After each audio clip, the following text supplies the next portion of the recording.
It's the start of a new season and a new media presence. The Suwannee faces off with Bishop Kenny at home tonight. At Live Oak Jewelry, we're kind of starting anew as we put things back together from the storm. Our thoughts and prayers go out to all those who suffered damage and challenges from Debbie. At the LOJ, you'll still find a wonderful selection of gold and silver jewelry, sure to please, and our full jewelry repair services. It's all at Live Oak Jewelry and all at great savings. Live Oak Jewelry, proudly serving the Suwannee Valley area for 77 years. It's the start of a Rapid Fiber Internet's locally owned and operated, powered by Suwannee Valley Electric Co-op. Our local employees are dedicated to providing a world-class customer experience to each of our Suwannee Valley Electric members. Make the switch today to Rapid Fiber Internet's 100% fiber to the home internet system. To learn more about Rapid Fiber Internet, visit rapid-fiber.com. Again, that's rapid-fiber.com or call 866-64-RAPID. Rapid Coach's Corner, brought to you by Bean Painting, serving the community for over 30 years. Licensed and insured, family owned and operated. Remember, it hasn't been painted till it's bean painting.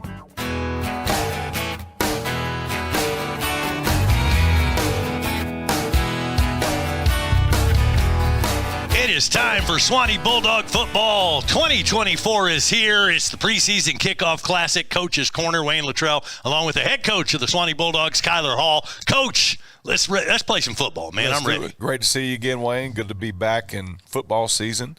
Love the setup. Love the intro music. Yeah. It feels like football. It feels like football. Fat Tractor, local band there with the introduction music. We appreciate those guys. And hey, man, it's here. Football is here. We did the spring game, and now we've got video going on with this rivercountrysports.com, so we're on YouTube, and they're watching us. They're watching you on the sideline this year. No. Oh. Better button up some things. That's good entertainment now. All right, let's talk about the Dogs now. We had the spring game. Tell me what's changed. How much better have we gotten? Spring, you loaded up on that schedule. Now we come into the preseason game. Bishop Kenny, no pushover. I mean, you're not giving us any slackers here. No, not at all. Going back to the spring, we knew with Buchholz and Bradford what type of look we were going to get. A semifinal team last year and a state championship game, team in Bradford. Yeah. So, and they had a ton coming back.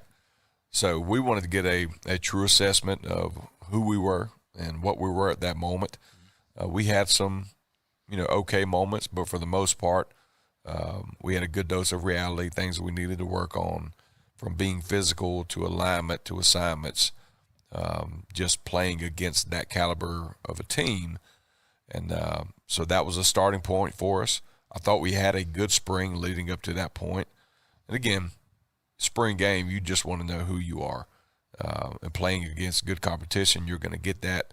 So that was kind of a measuring point at that particular time. And then we go into summer and continue to, work our assignments, in each phase of the game, hit the weight room, conditioning. And then midsummer, we went up to a padded camp up in Coffee County. Right. And so we saw some improvement, but still a ton of things that we needed to work on and continue to get better at.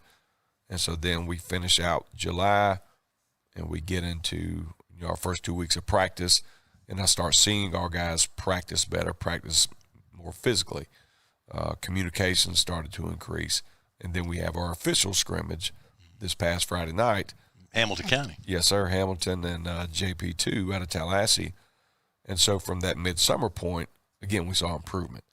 So we've continued to grow, but there's no room for complacency. There's a lot of urgency in our practices, in our film watching, in the weight room, because this group has to continue to get better. We're a very young group in many spots, but I have seen growth. I have seen some maturity start to take place, but now we just have to get the consistency with it, and I believe this group has a very good chance to be a good team and do some big things this year. One of the things that you said to me in the spring was that we load up in the spring. You don't want to play some patsies, right, and then everybody get overconfident and will not work as hard in the summer. But they didn't have that. They had a sense of urgency, especially when August rolled around. Yep. And that's always a good reminder. Hey, Do we remember the spring and how bad we looked at times? Do we remember midsummer and how bad we looked at times? So there's always that you can refer back to and say, listen, like, we can't afford to be sloppy when we get to, inside drill and pass scale and all the different things that we do. So that's always a great reminder of what we did. And even going back to last year, the way we finished out the season and not in the fashion that we wanted to. Yeah. So plenty of room for added motivation. But at the same time, this is a new group. We've grown, and it's a tough schedule, starting out with Bishop Kenny, which will be a very good test. So a lot of motivation, a lot of things that we can refer back to and realize, hey, we're nowhere near what we need to be as individuals and as segments and as a team. So we have to continue to work and be very intentional about our work ethic each and every practice. As far as the roster in the spring compared to the roster in the fall, has there been any turnover, any major changes or anything? We've lost a few, but that's been more so of guys that didn't show up in the summer. Okay. No communication. So at that point, you have to make an investment. Like, everybody doesn't play football because it's tough. It is. It's a big commitment. It is. And I get it. Summer, kids work and there's travel and there's other sports. I get it.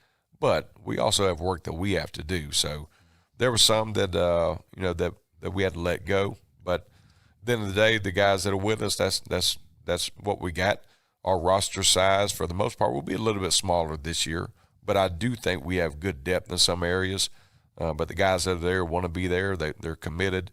They've had good summers, good off seasons. And so now we're here at Kickoff Classic, and we're fully invested into it. And I'm looking forward to what these guys can build upon of what we've done this offseason. Okay. Well, let's break down the Bulldogs real quick, starting offensively. Coach Gaddy's offense, we saw a little bit in the spring, but how has that progressed? What do we think this year? More depth maybe receiver-wise? We do. How do we look in the backfield, that sort of thing? Yep. So just starting with the receivers, MJ Rosin being our veteran senior. And he's back presence. healthy. Back healthy. He's had a really good offseason. Looks the part, plays the part. So now for him, he has to be in incredible shape because he's a three-way guy that plays special teams as well. But he's kind of that lone senior receiver. Logan Brooks is the other senior tight end. Right. And outside of that, it's all unproven underclassmen. Yeah, but skilled kids. Very skilled, very skilled. Noah Lopez is one that had varsity action last year, was a starter. He was kind of your hands receiver, that go-to kid. He was very, very dependable hands. Not the biggest, but he's quick, runs great routes, knows how to get open. Coy Friars made the transition to playing receiver on top of a multitude of other positions, but he's looked really good so far. Jack Harrington, Zion Walker, Hunter Watson, that you'll see a true tight end and flexed out as well. Jadarius Horn was a receiver in the spring, kind of transitioned him to running back, which we'll get to that group. But more depth this year for sure. A good surprise, Dylan Green, baseball kid, came out and has really, given us a tough receiver. He blocks well, runs good routes. So we do have some good depth there. I'm excited about that. Just at this point, the Friday nights, we have to get the experience and get some confidence with those guys. But I like the group. And with the running backs, we mentioned Jadarius Horn going to running back. So we don't have the Marquavius Owens that we did last year. Right. But we have three solid backs who are only going to get better. So Lou Jack Smith, who was in the backfield last year with Quavy, he's back. He's had an incredible offseason. And Freddie Cooks, our youngest kid's sophomore. So those three have really been getting the majority of the reps. We also have Clay Starling that's got some reps in the backfield, Travis Fedd. So we have more depth probably than we've had in quite a while at the running back position. So excited about that group. And the group they're going to run behind the offensive line. Yeah. We have Big Will Brown and Ramirez, our two seniors. Ramirez is a 3-year starter, so he has the most experience of anybody. And then we look at Will Brown, a big physical kid who's really, coming to his own in the offensive line and play some defensive line as well. And then outside of that, we're very junior heavy. Blaine Cruz, Reese Bronson, Colton Hagedorn, Brody Bean. That group has really come together, has worked very well in the weight room. They're a close-knit group. So that group there could be the pivotal group of how we go offensively, just, with the gains they have made, more physical from the spring until now. So excited about that group. Yeah, let's hear it for the big dogs. Yes, sir. Yeah. We need them to power this engine. Absolutely. All right, Coach, we're going to take a timeout here. Back to talk about the defense and special teams right after this quick break. It is Coach's Corner, Suwannee Bulldog football on rivercountrysports.com. Need to paint? Call the pros at Charles Bean Painting. They'll paint it, they'll have it looking good. Whether it's outside your home or business or inside, they do texturing, drywall repair, plus pressure cleaning. Call for a free estimate. 386-209-7381. Licensed and insured, family owned and operated, serving the area over 30 years. Charles Bean Painting, LLC. Remember, it hasn't been painted till it's bean painting. 209-7381. Back here on Coach's Corner, Wayne Luttrell along with the head coach of the Suwannee Bulldogs, Kyler Hall. Coach's Corner brought to you by Bean Painting, and we appreciate Charles stepping up and helping us out. And, hey, if you need something painted, why not? Bean Painting. Remember, it's not painted unless it's bean painting.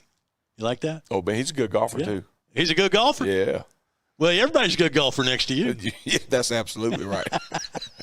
I've seen you too now. Yeah, I'm not. I like to play, but I'm not bragging about my game. I'm a bogey golfer. Yes, sir. Or double bogey golfer some days. Yes. Anyway, back to Suwannee football. I want to talk about the defense, but tell me about the quarterback position. You had the Sykes kid come up from Branford, yep. And Fryer was in that position as well. I heard you say he's moved to receiver, but those two were battling out in the spring, so you've settled on Sykes as your starter? Yeah, so Sykes will go into the season as the starter. He's done a really good job picking up the playbook, understanding protection, kind of directing the traffic there. Still things he's still working on, fundamentals, footwork, those type of things, but he's a big physical kid, more of a pocket pro-style passer, but understands the offense very well, has built a good relationship with the receivers, with the offense. So excited about his leadership. But you also have Coy that's going to be there as well. Again, you're going to see Coy all over the field in each phase of the game, but also having the responsibility, if something happens or we just need to make a switch, whatever the case is, he'll be ready at quarterback as well. JB, the backup quarterback, but you may have packages where we see little trickery maybe? Yeah, and we saw a little bit of that in the official scrimmage. He actually scored during that drive that he was a quarterback, so you'll see that as well. All right. Nice little package. Good deal. Defensive-wise, how did the Dogs look on defense? The veteran group coming back is the linebackers. We have 3 starters back with Dylan Allen, Clay Starling, Christian Sakar, so that's the most experienced group. But we have good ones behind them: Travis Fedd, Noah Chauncey, Jace Moran. Going to be 3 good linebackers that are coming up. So experience there. Defensive line, defensive backs, not a ton of experience. Our defensive line, the Watson boys, Kyler and Hunter, they've had a really good couple weeks of camp. And then nose guard is going to be a little bit, of a rotation with some offensive linemen going in there, Cavante Beasley, Kamari Thompson. So that'll be by committee more so there at that position. And then defensive backs, we've talked about MJ Rosen, top returning cornerback, Jadarius Horn, which was a starter back there in the secondary last year. Then you have guys like Cam DeLange, younger brother of Cody, that's had a really good one. Coy, you're going to see back there at safety. Jason Cherry, Jamarcus Webb, Jack Harrington. So a good group of young kids that are coming up in that secondary, so excited about them. And but again, the game experience is going to be crucial for those guys just to do it on a Friday night, get that confidence. But I do like the makeup that I've seen from that group in the backfield. Special teams-wise, we've been loaded. We've been lucky the last few years. Yeah, we have. And I'm assuming the same case this year. Yep. We have, last year A.J. Hitt was injured most of the year, really didn't get into the rhythm that he wanted to get in, but he's back fully healthy. Jace Moran is back.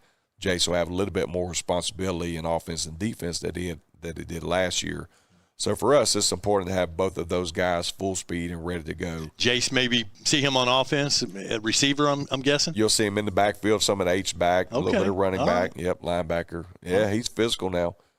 Big-time baseball player, but a little bit more of a load on him outside of, predominantly kicking last year. So hopefully AJ's ready to go and get him some game confidence, which I know I keep saying the word confidence, but that's really the key for a lot of these kids is getting that game confidence on a Friday night.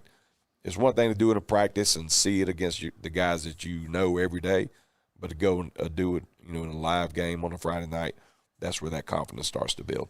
Yeah, no doubt, and we're going to throw them right into the fire. And, of course, this first game is a non-counter, but it's Bishop Kenny coming over from Jacksonville. And the last time we played the doggone Crusaders, speaking of special teams, we missed a kick in overtime, a chip shot, and ended up losing. I think it was 31-28. Yeah, that was a close one.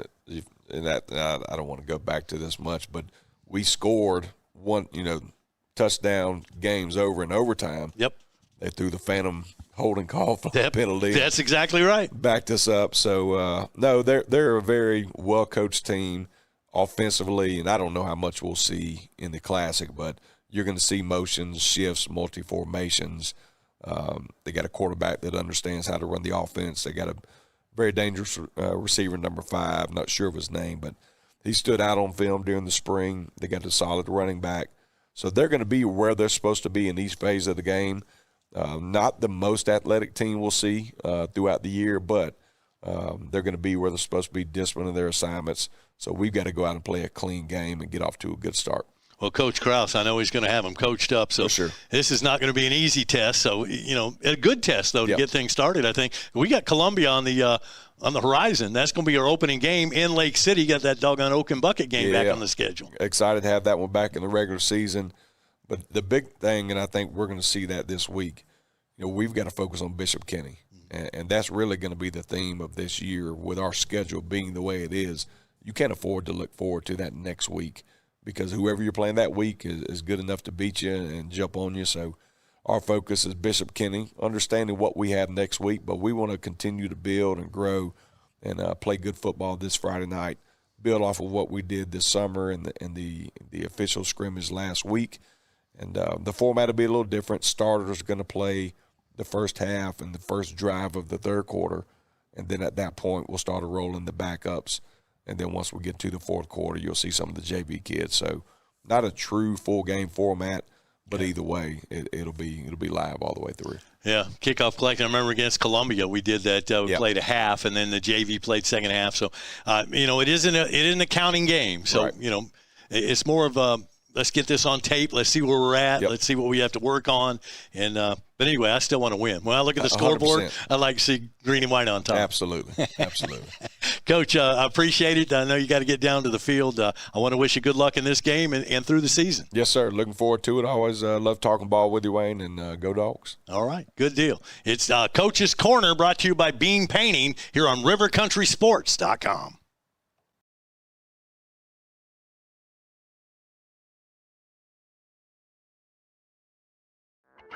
Coach's Corner, brought to you by Bean Painting, serving the community for over 30 years. Licensed and insured, family owned and operated. Remember, it hasn't been painted till it's Bean Painting. Uh-oh, better call Bennett's. When it comes to glass in this area, folks know to call Bennett's Glass Company. Serving Live Oak and surrounding areas for almost 50 years, their reputation speaks for itself. From commercial to residential, new construction, remodeling, custom glass, auto glass, mirrors. Tell your insurance company you want Bennett's. Bennett's Glass Company on Gold Kiss Boulevard in Live Oak, 386-362-2295. When glass breaks, better call Bennett's. Hi, my name is Katherine Haney. My grandfather and my dad, Wes Haney, have been selling and servicing Chevrolets in the Suwannee Valley area since 1968. I'm here with my brothers, Weston and Jonathan. We want to tell you why Wes Haney Chevrolet is the best place to buy a car. At Wes Haney Chevrolet comes down to two things: low prices and excellent customer service. You are a part of the family just as much as we are. Your happiness is my dad's first priority. He will always fight to make sure you get the best deal and the best experience. My dad doesn't play games and he doesn't charge dealer fees, so we can always get you the best price. We have amazing incentives this month to put together a great deal on any Chevrolet car, truck, or SUV. The best built, longest lasting vehicles on the road. We guarantee a better deal and customer experience than you can get anywhere else. We would love to show you our beautiful selection of new and used vehicles. We are located in Live Oak, Florida on Highway 90 East. I can guarantee our dad will give you the best deal, and we are excited to earn your business. This is Wes Haney, and as always, no dealer fees, no games. Come see my team at Wes Haney Chevrolet.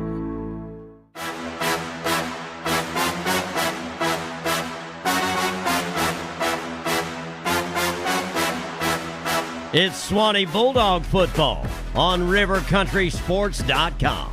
Brought to you in part by Wes Haney Chevrolet, Live Oak Jewelry, Rapid Fiber Internet, Bennett's Glass Company, Jeff Tippins Insurance Agency, J&W Automotive, River Oak Technical College, Suwannee Parks and Recreation, Live Oak's UPS Store, Beef O'Brady's, Papa John's Pizza, and Pool Realty.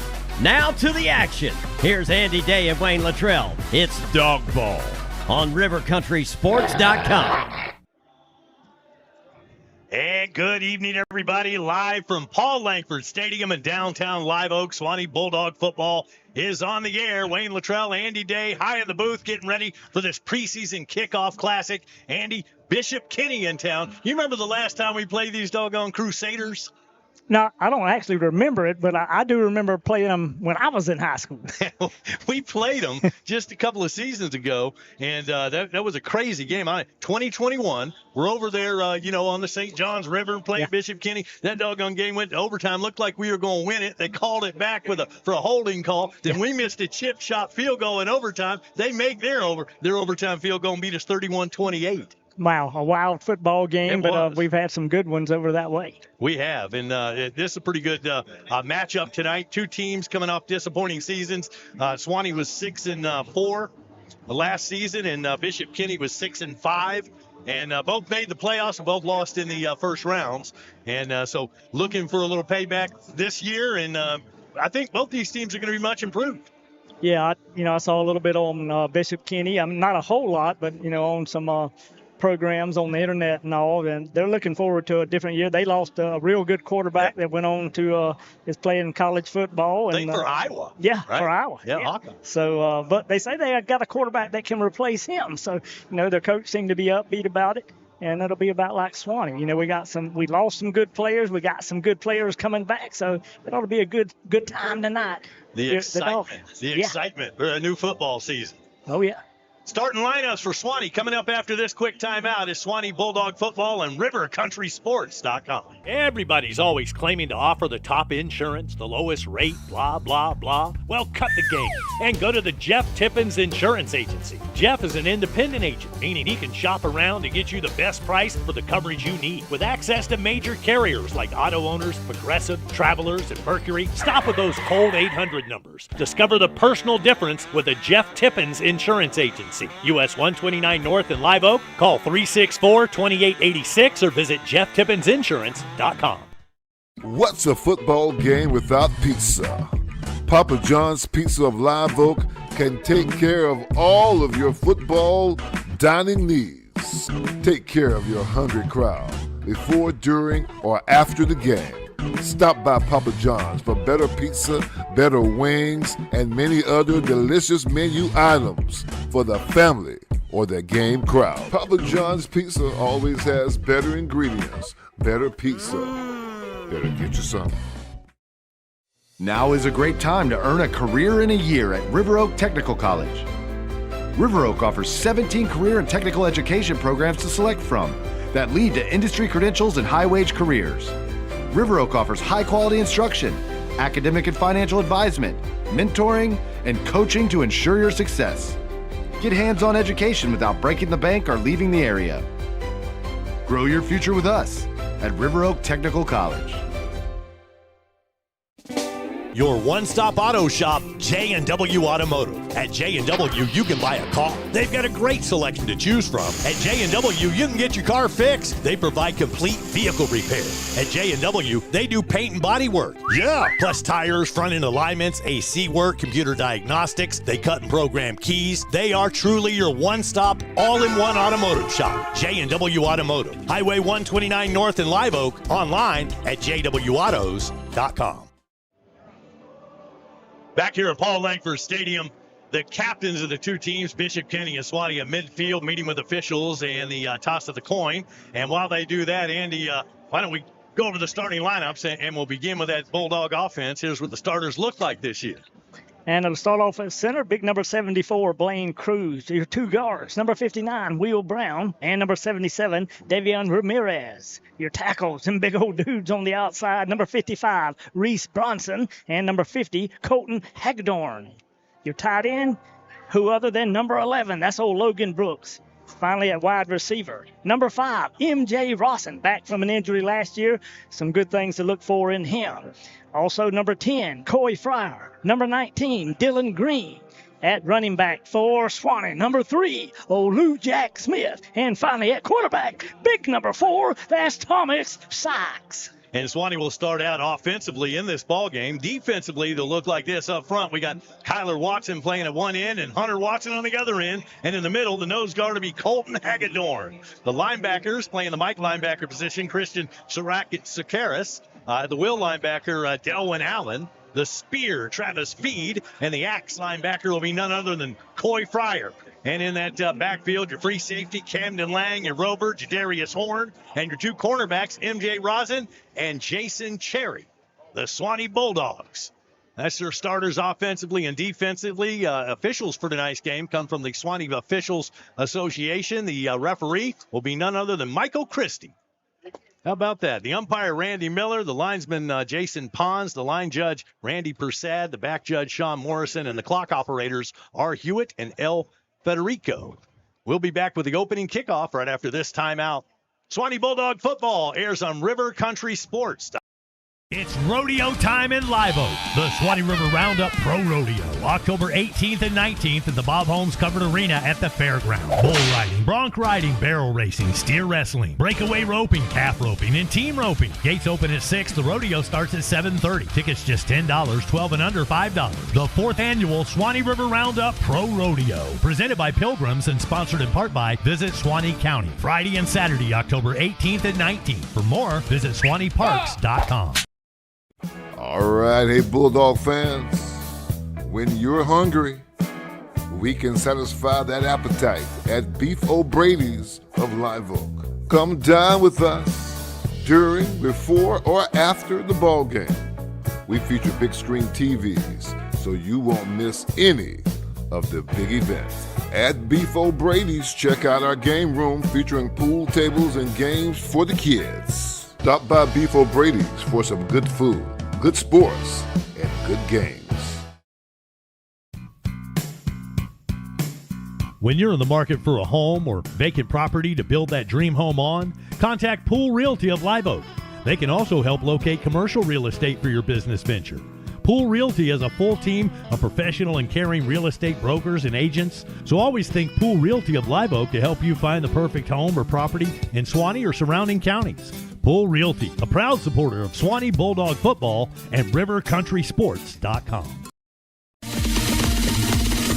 Hey, this is Stephen Jones with the Round True More Ford in Lake City. Running now is the Round True More Ford 000 sales event, where you can now purchase a vehicle with 0 down payment and with interest rates starting at 0% and have 0 payments for up to 90 days. With approved credit, there's never been a better time to buy. If you're tired of settling for the last vehicle on the lot, hey, this is Oh, my.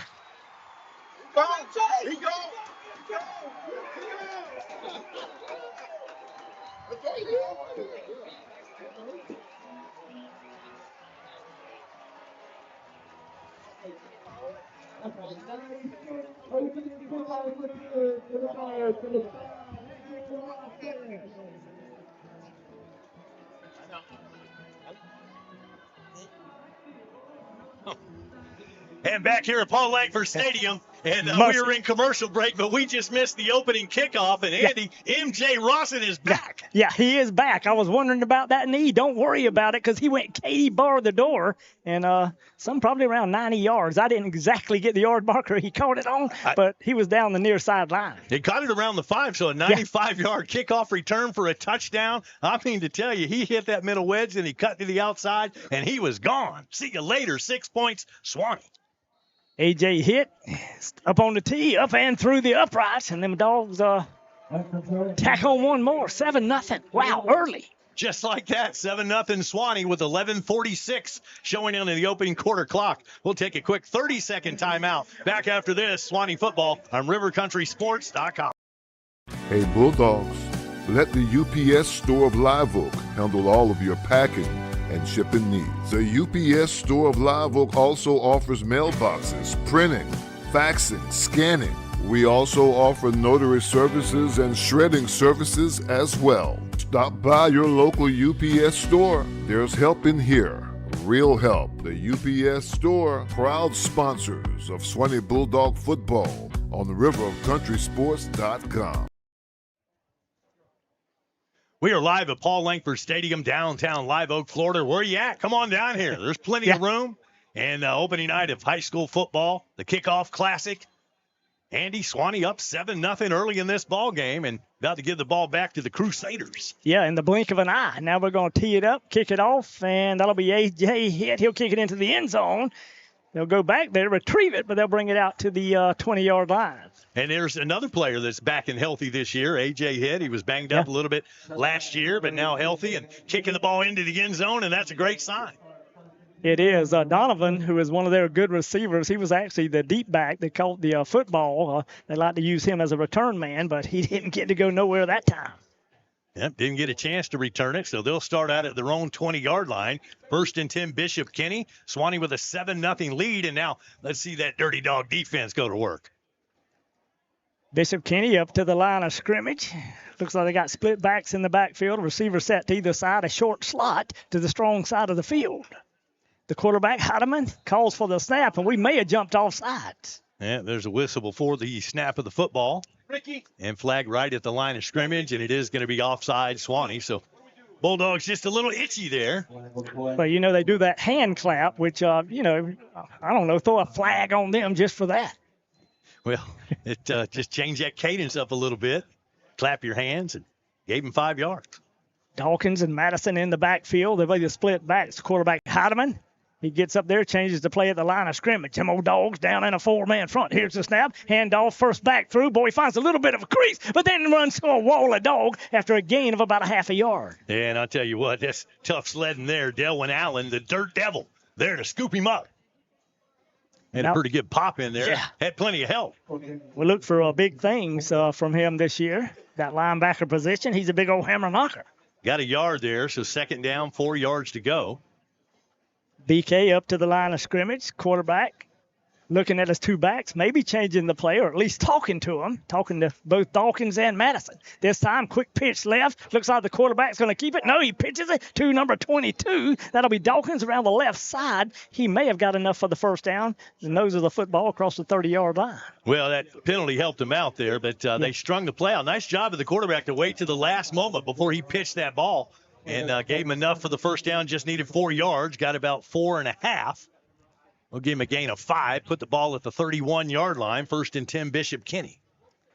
Number 16 will come to the wide side of the field, or actually our home side. That's Burnett, quarterback. He'll be in the gun, a short slot, 2 receivers far side. Bring motion this side with number 2, and then they hand it off right back up the middle on that quick trap. Them dogs smelled it out, said nothing doing. Gain of about 2 yards, maybe 3. And Allen again on the tackle. He's going to be awfully active this year. Coming in and playing that linebacker position. All right, so they get 3 on that carry, and going to be a 2nd down and 7 coming up. Split receivers to the near side, single receiver to the top of your screen. Shotgun formation for Heidemann. Single back in the backfield, long snap count. Here's the snap. Heidemann looking, quick slant over the middle. Low throw, it goes incomplete. Pretty good coverage by the dogs. He may have picked up some yardage had he caught it, but it goes incomplete. Yeah, we're looking for number 16 there, Burnett, and threw it on the money, but double coverage out there, and them dogs sniffed that one out. An incomplete pass will bring up 3rd down. Yeah, and you really got to look for on 3rd down. If they're throwing the football is Donovan. J.P. Donovan's been their number 1 receiver last year, and we'll see if they're going to try to connect with him. Yeah, they got pretty good chemistry there between Donovan and the quarterback, Hageman. 4 dogs on the front line. They're digging in. Shotgun formation for Heidemann.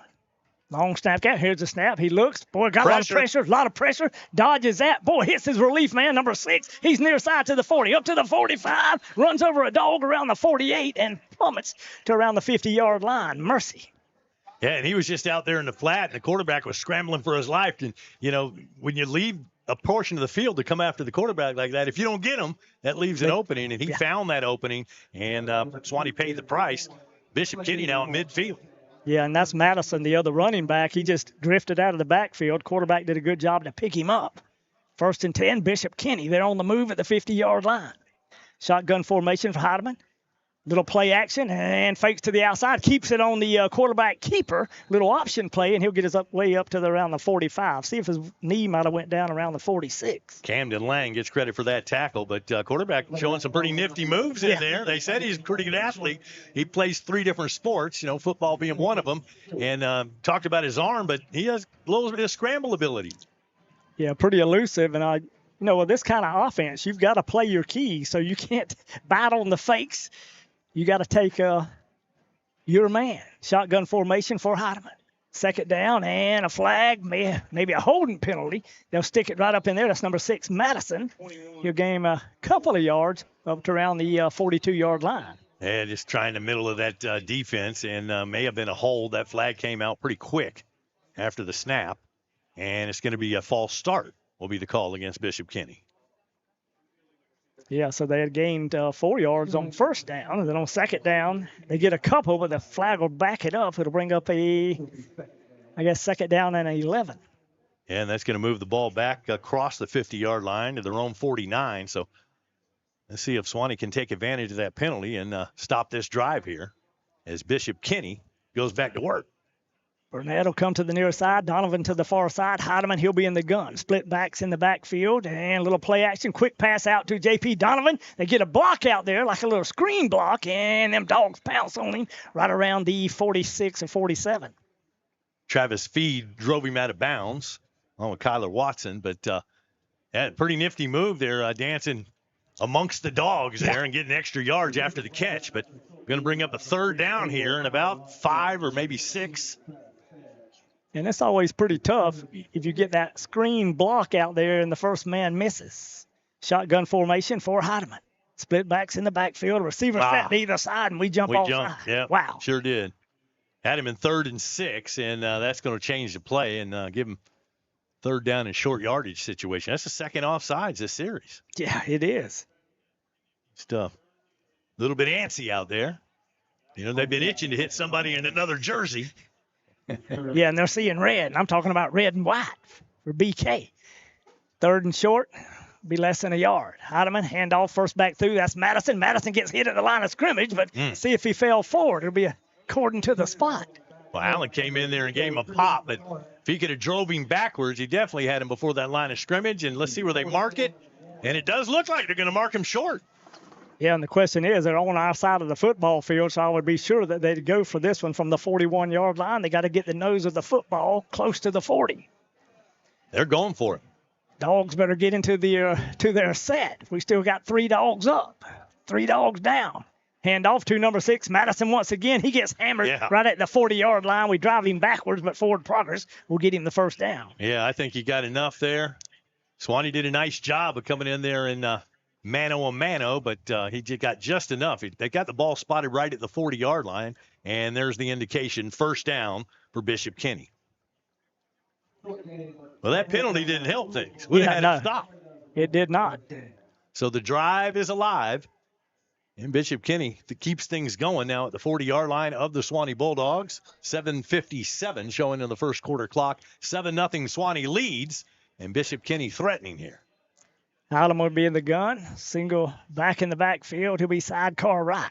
3 receivers near side. Little handoff back into Madison. Madison cuts across the field, but nothing doing. Them dogs get good penetration, and we'll stack him up for a loss of about 1 yard. And nowhere to go that time. Nice job of that Suwannee defense. They strung that play out. Just wouldn't let him get the corner.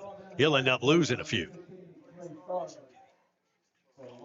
And it's kind of hard to keep up with their numbers. They're running some people, shuffle them in and out, but they run that little slot back in there and usually run to that strong side. All right, 2nd and 12 from the 42-yard line. Shotgun formation for Heidemann. Single back in the backfield. That'll be Madison. He'll be to his right. They'll bring motion near side. Handoff to Madison straight ahead. He'll take it in the nose of that Bulldog defense. He'll get his lost yardage back and only pick up 2 more. Clay Starling leading the Suwannee tackle that time. And dog defense. Boy, next week the season starts for real. Yeah. And that Oaken Bucket game on the horizon. Boy, right off the get-go. Yeah. I'm glad to see it back on the schedule, personally. Oh, yeah, it's a good game to have. Columbia, Suwannee, we'll be looking forward to it. Shotgun formation for Heidemann. He'll roll this way, looking at Donovan. Now looking down the field, has a wide open receiver around the 20. He makes the catch. That's number 16, old Burnett. That is Peyton Burnett. Coverage on the play that time by Jadarius Horn. And quarterback on the run and put that ball on the money and picks up another first down. And that's kind of the way it is. I mean, Burnett ran a perfect pattern, but the thing is the quarterback had time because he had no pressure as he rolled to the near side. Timeout on the field. Suwannee leads 7-0. Bishop Kenny threatening when we come back. 6:37 showing in the first quarter clock at Suwannee football on River Country Sports. It's the start of a new season and a new media presence as Suwannee faces off with Bishop Kenny at home tonight. At Live Oak Jewelry, we're kind of starting anew as we put things back together from the storm. Our thoughts and prayers go out to all those who suffered damage and challenges from Debbie. At the LOJ, you'll still find a wonderful selection of gold and silver jewelry, sure to please, and our full jewelry repair services. It's all at Live Oak Jewelry and all at great savings. Live Oak Jewelry, proudly serving the Suwannee Valley area for 77 years.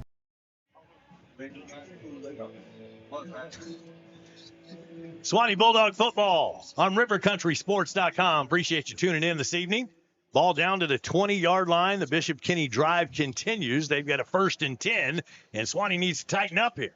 Yeah, they really do. The 6:37 mark, we lead at 7-0, but like you say, Bishop Kenny's taking it down the football field.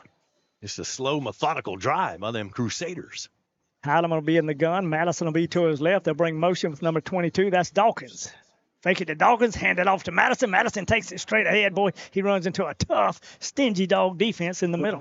Man, didn't let him get anywhere that time. As the tackle on that play for Suwannee made by Christian Sakaris, and I got to get used to him wearing number 0. I looked down and said, who is that? He's not 33 this year? No, I saw he had changed. I was kind of getting on all of them for changing numbers on me. Messing me up. Shotgun formation for Heidemann. Dogs in a 3-man front. Have the tight split in standing up. Quick pass out there intended for number 9 on the outside, which I guess that's Piper. He goes incomplete. Yeah, that one was just too tall. No way for him to get that one. Camden Lang on the coverage that time, and an incomplete pass will bring up 3rd down. The Dogs have them right where they want them right here. They got to hold them Dogs here. 3rd down and we call it a short 10, long 9. I'm going 10. There you go. All right. Shotgun formation for Heidemann. Split backs in the backfield. They'll bring motion. Little play action looking for the, corner route who is open, but he overthrew. Boy, he just goes off his fingertips in the corner of the end zone. That one was almost caught. Yeah, that was Carter Harris, and it looked like that ball was over his shoulder, and he was going to make that grab in the end zone, and Suwannee trying to scramble to get back there, and lucky for Suwannee, it falls incomplete, and that'll bring up a 4th down. Now, BK usually has a pretty good kicking game, so they're going to line up and try 3 here. Yeah, and Harris somehow got out there, and I didn't even think he had a chance of getting the football. But, boy, looked like if I saw a replay, it might have went off his fingertip. He almost pulled it in. Yeah. All right, this is going to be a 37-yard attempt. I got that right? Yep. Christian Lopez. Yeah, the tee will be set somewhere around the 27. And I see a flag, maybe delay a game. That'll make it a little more. That'll make it a little tougher. It is. Delay a game. They'll back them up 5. Yeah, put it back at the 25-yard line. So it's going to be a 42-yard attempt if they. Yeah. They're going to stay with the field goal try. Yeah, and Heidemann, the quarterback, he's the holder. He's got the tee set down right at the 32. Here's a snap, a low snap, gets it on the tee. It's up, end over end, and it's good. It is good. Mercy. So Bishop Kenny on the scoreboard, but they get 3. Suwannee leads 7-3 with 5:47 left to go in the opening quarter of play. It's the preseason kickoff classic. It's Suwannee football on River Country Sports. Uh-oh. Better call Bennett's. When it comes to glass in this area, folks know to call Bennett's Glass Company. Serving Live Oak and surrounding areas for almost 50 years, their reputation speaks for itself. From commercial to residential, new construction, remodeling, custom glass, auto glass, mirrors, tell your insurance company you want Bennett's. Bennett's Glass Company on Gold Kiss Boulevard in Live Oak, 386-362-2295. When glass breaks, better call Bennett's. Back here at Paul Langford Stadium, well, the Suwannee defense held Bishop Kenny to 3 points. The score 7-3, Suwannee leading. Suwannee has yet to run an offensive play. Remember, they ran that opening kickoff back for a touchdown, MJ Rosin. And let's see if he can't do it again. We'll just keep the offense on the sideline. Yeah. Yeah, we had a good running lane when MJ got the football, and then he had to dodge only one would-be tackler for the most part. Great blocking downfield for the Dogs. Let's see what we do this time. Number 35, Lopez. This time he's going to kick it short. Yeah, no, they're going to kick it short, and we'll retrieve it right around the 25-yard line. Take it up to the 30, up across the 35, and 4 or 5 of them old BK Crusaders rip us to the turf right around the 37-yard line. We'll see where they spot it. Yeah. One of the upbacks that time grabbed the football for Suwannee. That was Cherry. And he got a couple of yards on the return. So Swannee's going to have pretty good field position to work with here, leading 7-3. And now we get our first look at that Suwannee Bulldog offense. Yeah, the 5:38 mark. Suwannee leading 7-3. And that's a pretty long field goal by Bishop Kenny. And it didn't faze them a bit when they backed them up 5 yards. And that didn't seem to faze them at all, did it? Nah, so we'll see what Suwannee's offense can do. Got an official timeout on the football field. And while they have that timeout, I want to get a shout-out to Robbie Robertson, big Bulldog shout-out. Robbie Robertson and the staff there at Ag Pro in Live Oak. They're paying attention to the ball game tonight. Big Bulldog fans out there, big supporters of the community. Appreciate them tuning in this time. Absolutely. Want to thank all of our sponsors. Dog Ball wouldn't be possible without them, so please let them know you appreciate them stepping up and making these broadcasts possible. Here streaming, we've got pictures for you this year. RiverCountrySports.com. Pass the word, man. Yeah, got to pass the word. I was thinking we might have put up some billboards. You know, you can watch this doggone thing if you're not even in town. Yeah, that's it. I mean, you could be in California and tune it in. That is just awesome. Isn't that crazy? Yeah, technology. I mean. Man, who would have thought it? It's hard to keep up with. I just did learn how to operate my phone. And here we are streaming live on YouTube. I'm proud of it. Yeah, a little bit. You got to do what you got to do. Oh, yeah. Yeah. Wanted to keep Suwannee football alive and keep broadcasting for local community. Of course, did it on radio for a bunch of years, and radio station decided not to do it this year. So we are streaming the games and proud to do so. Got a pretty good crowd on hand here for a preseason ball game. Place is packed out, Langford Stadium. At least the home. You're looking, if you're watching on TV, you're seeing the visitor side, but here on the home side, it's pretty filled up. And we're going to add some more cameras. We got more plans as we grow, but got to start somewhere. Yeah, instant replay. Well, that's good. See, maybe.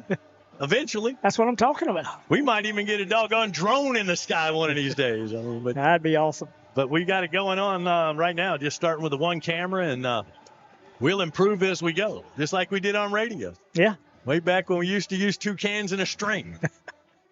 Come a long way. Yeah, I can remember this. You got a party on your line. Yeah, that's right.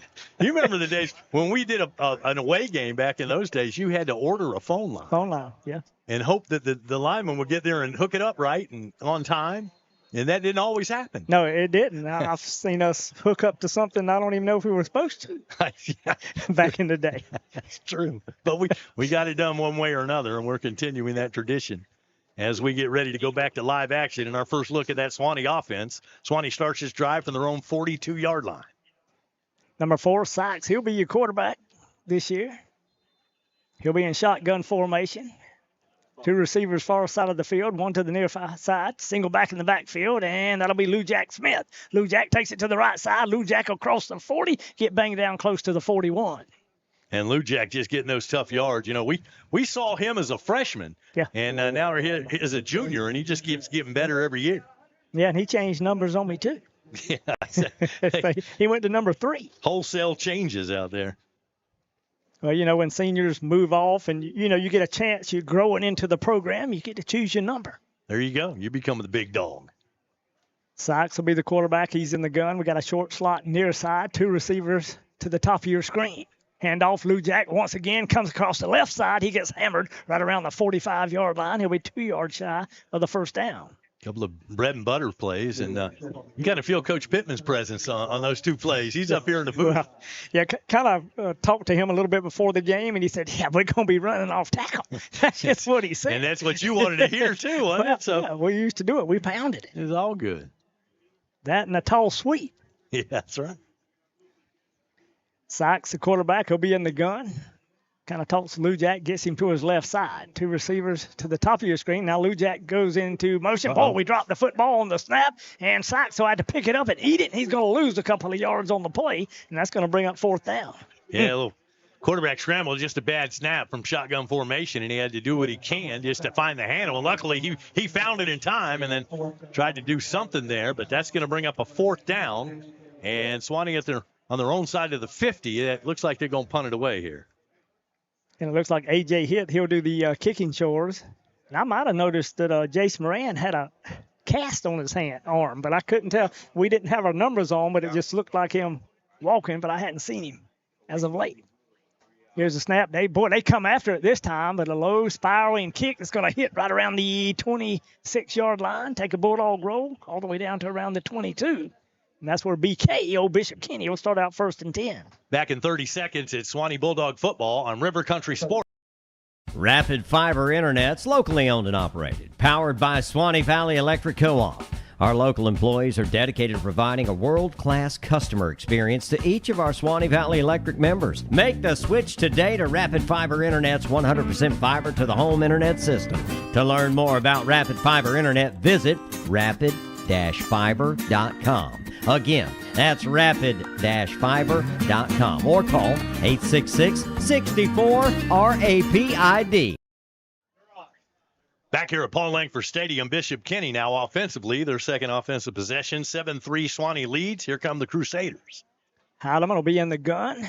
2 receivers to the top of your screen, 1 to the near side. They'll bring motion with number 2. That's Donovan, and then he'll roll back the other way. The quarterback this time couldn't do anything, and the Dogs must have seen that play a lot this week because they were all over it. Yeah, they were all over it, led by number 21, Hunter Watson, the head hunter.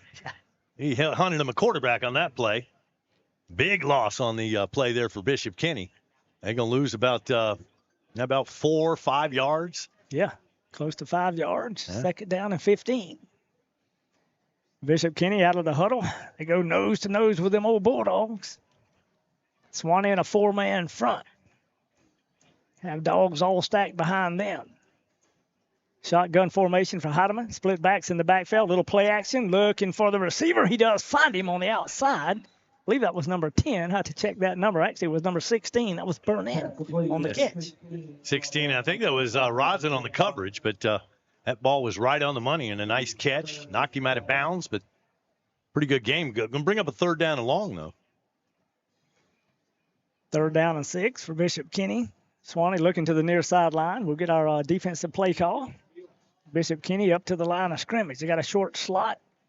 Receiver set to either side. Split backs in the backfield. Heidemann calls for the snap. Little play action. Looking. He's going to toss it up, and it should be picked. It will be picked to the 48, up to the 40, to the 35, to the 30. Got a wall of dog to the new side. Number 10, that is on fire, but he stepped out of bounds. He changed numbers on me, too. Somebody say, oh, my.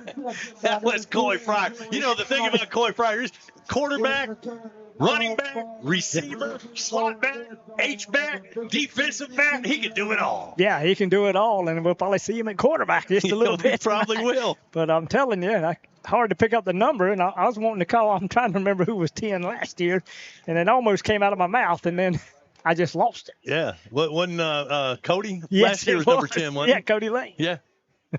And now we got a different Lang. We got his younger brother on the team, so it's all confusing. Yeah, man. The older you get. But the Dogs do get it picked. We got a 1st and 10 inside the 20-yard line, right around the 16. Quarterback Sykes. Single back in the backfield will be Lou Jack Smith. He hands it off to Lou Jack. Boy, not much running room there. We tried to take it right up the middle of the football field and be lucky if we got it back to the line of scrimmage. Yeah, man. He ran right into number 24. That's Rogers Gunner that time. Yeah, we must have had an influence block going. Yeah. Lou Jack's not afraid of anybody, but that time took a little punishment and lost a yard. Suwannee will look to the near sideline and get our next play call.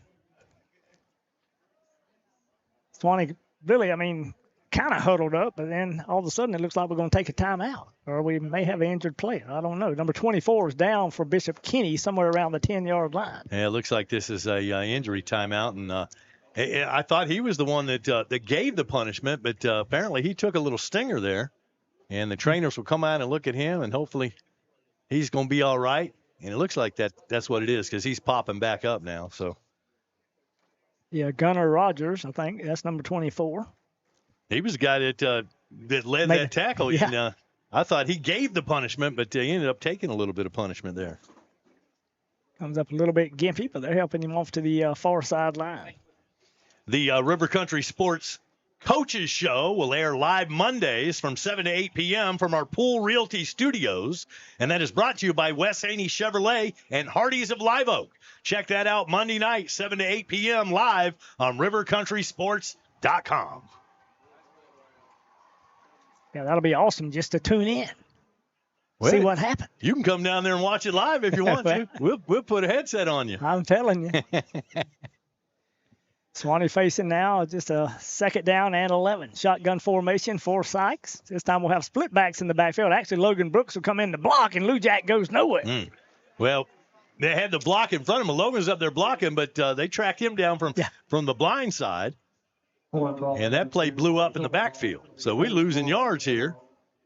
Well, Bishop Kenny looks like, they're not very big up front, but they're really quick on their tackles. And, they got numbers like running backs. So, yeah. And the thing about Bishop Kenny is they're very disciplined. They always, they're not going to have many blown assignments. Big third down here, third and about 12. The Bulldogs need to get a first down. Shotgun formation for Sykes. Lou Jack will be to his left. Brooks will also be to the left. Two receivers looking for the corner of the end zone. MJ Rawson, but Rawson hadn't even cut it upfield yet. Did not see the football, but it was knocked away. Yep, Sykes threw it out in front of him, hoping that MJ could catch up with him, but pretty good coverage out there, and it'll be an incomplete pass. And now Suwannee will bring out their kicking unit, and let's see if we can't tack on 3 points and get that doggone 7-point lead back. Yeah, we need it back. The nose of the football is right around the 18-yard line. The tee will be spotted right around the 25, so a 35-yard attempt by A.J. Hitt. Logan Brooks will be your holder. Here's the snap, a good one down on the tee. We got it up. It's kicked. It's end over end, and that hammer knocker is good. That's a good-looking field goal there. Went right over the welcome to the doghouse sign and through the uprights and true. So tack on 3. Suwannee now leads 10-3 over Bishop Kenny. We've got 42 seconds showing on the first quarter clock. Now, in this preseason kickoff classic, this is not a counting game, so they're going to play the varsity in the first half and the first drive of the second half. Then we'll bring in second teamers and JV kids to finish the game out. So not a true game, kind of like last year we did it with Columbia. It was like, you did half with the varsity players and half with the JV. So kind of a similar format again this year. Well, it kind of lets you know what you have, and also gives your other players that have been practicing so long a chance to play on the football field. JV. Let's face it, it's been hot.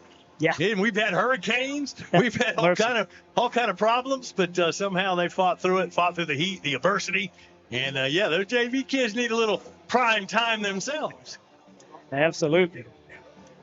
All right, 10-3 now. Suwannee with the lead with 42 seconds left here in the first quarter of action.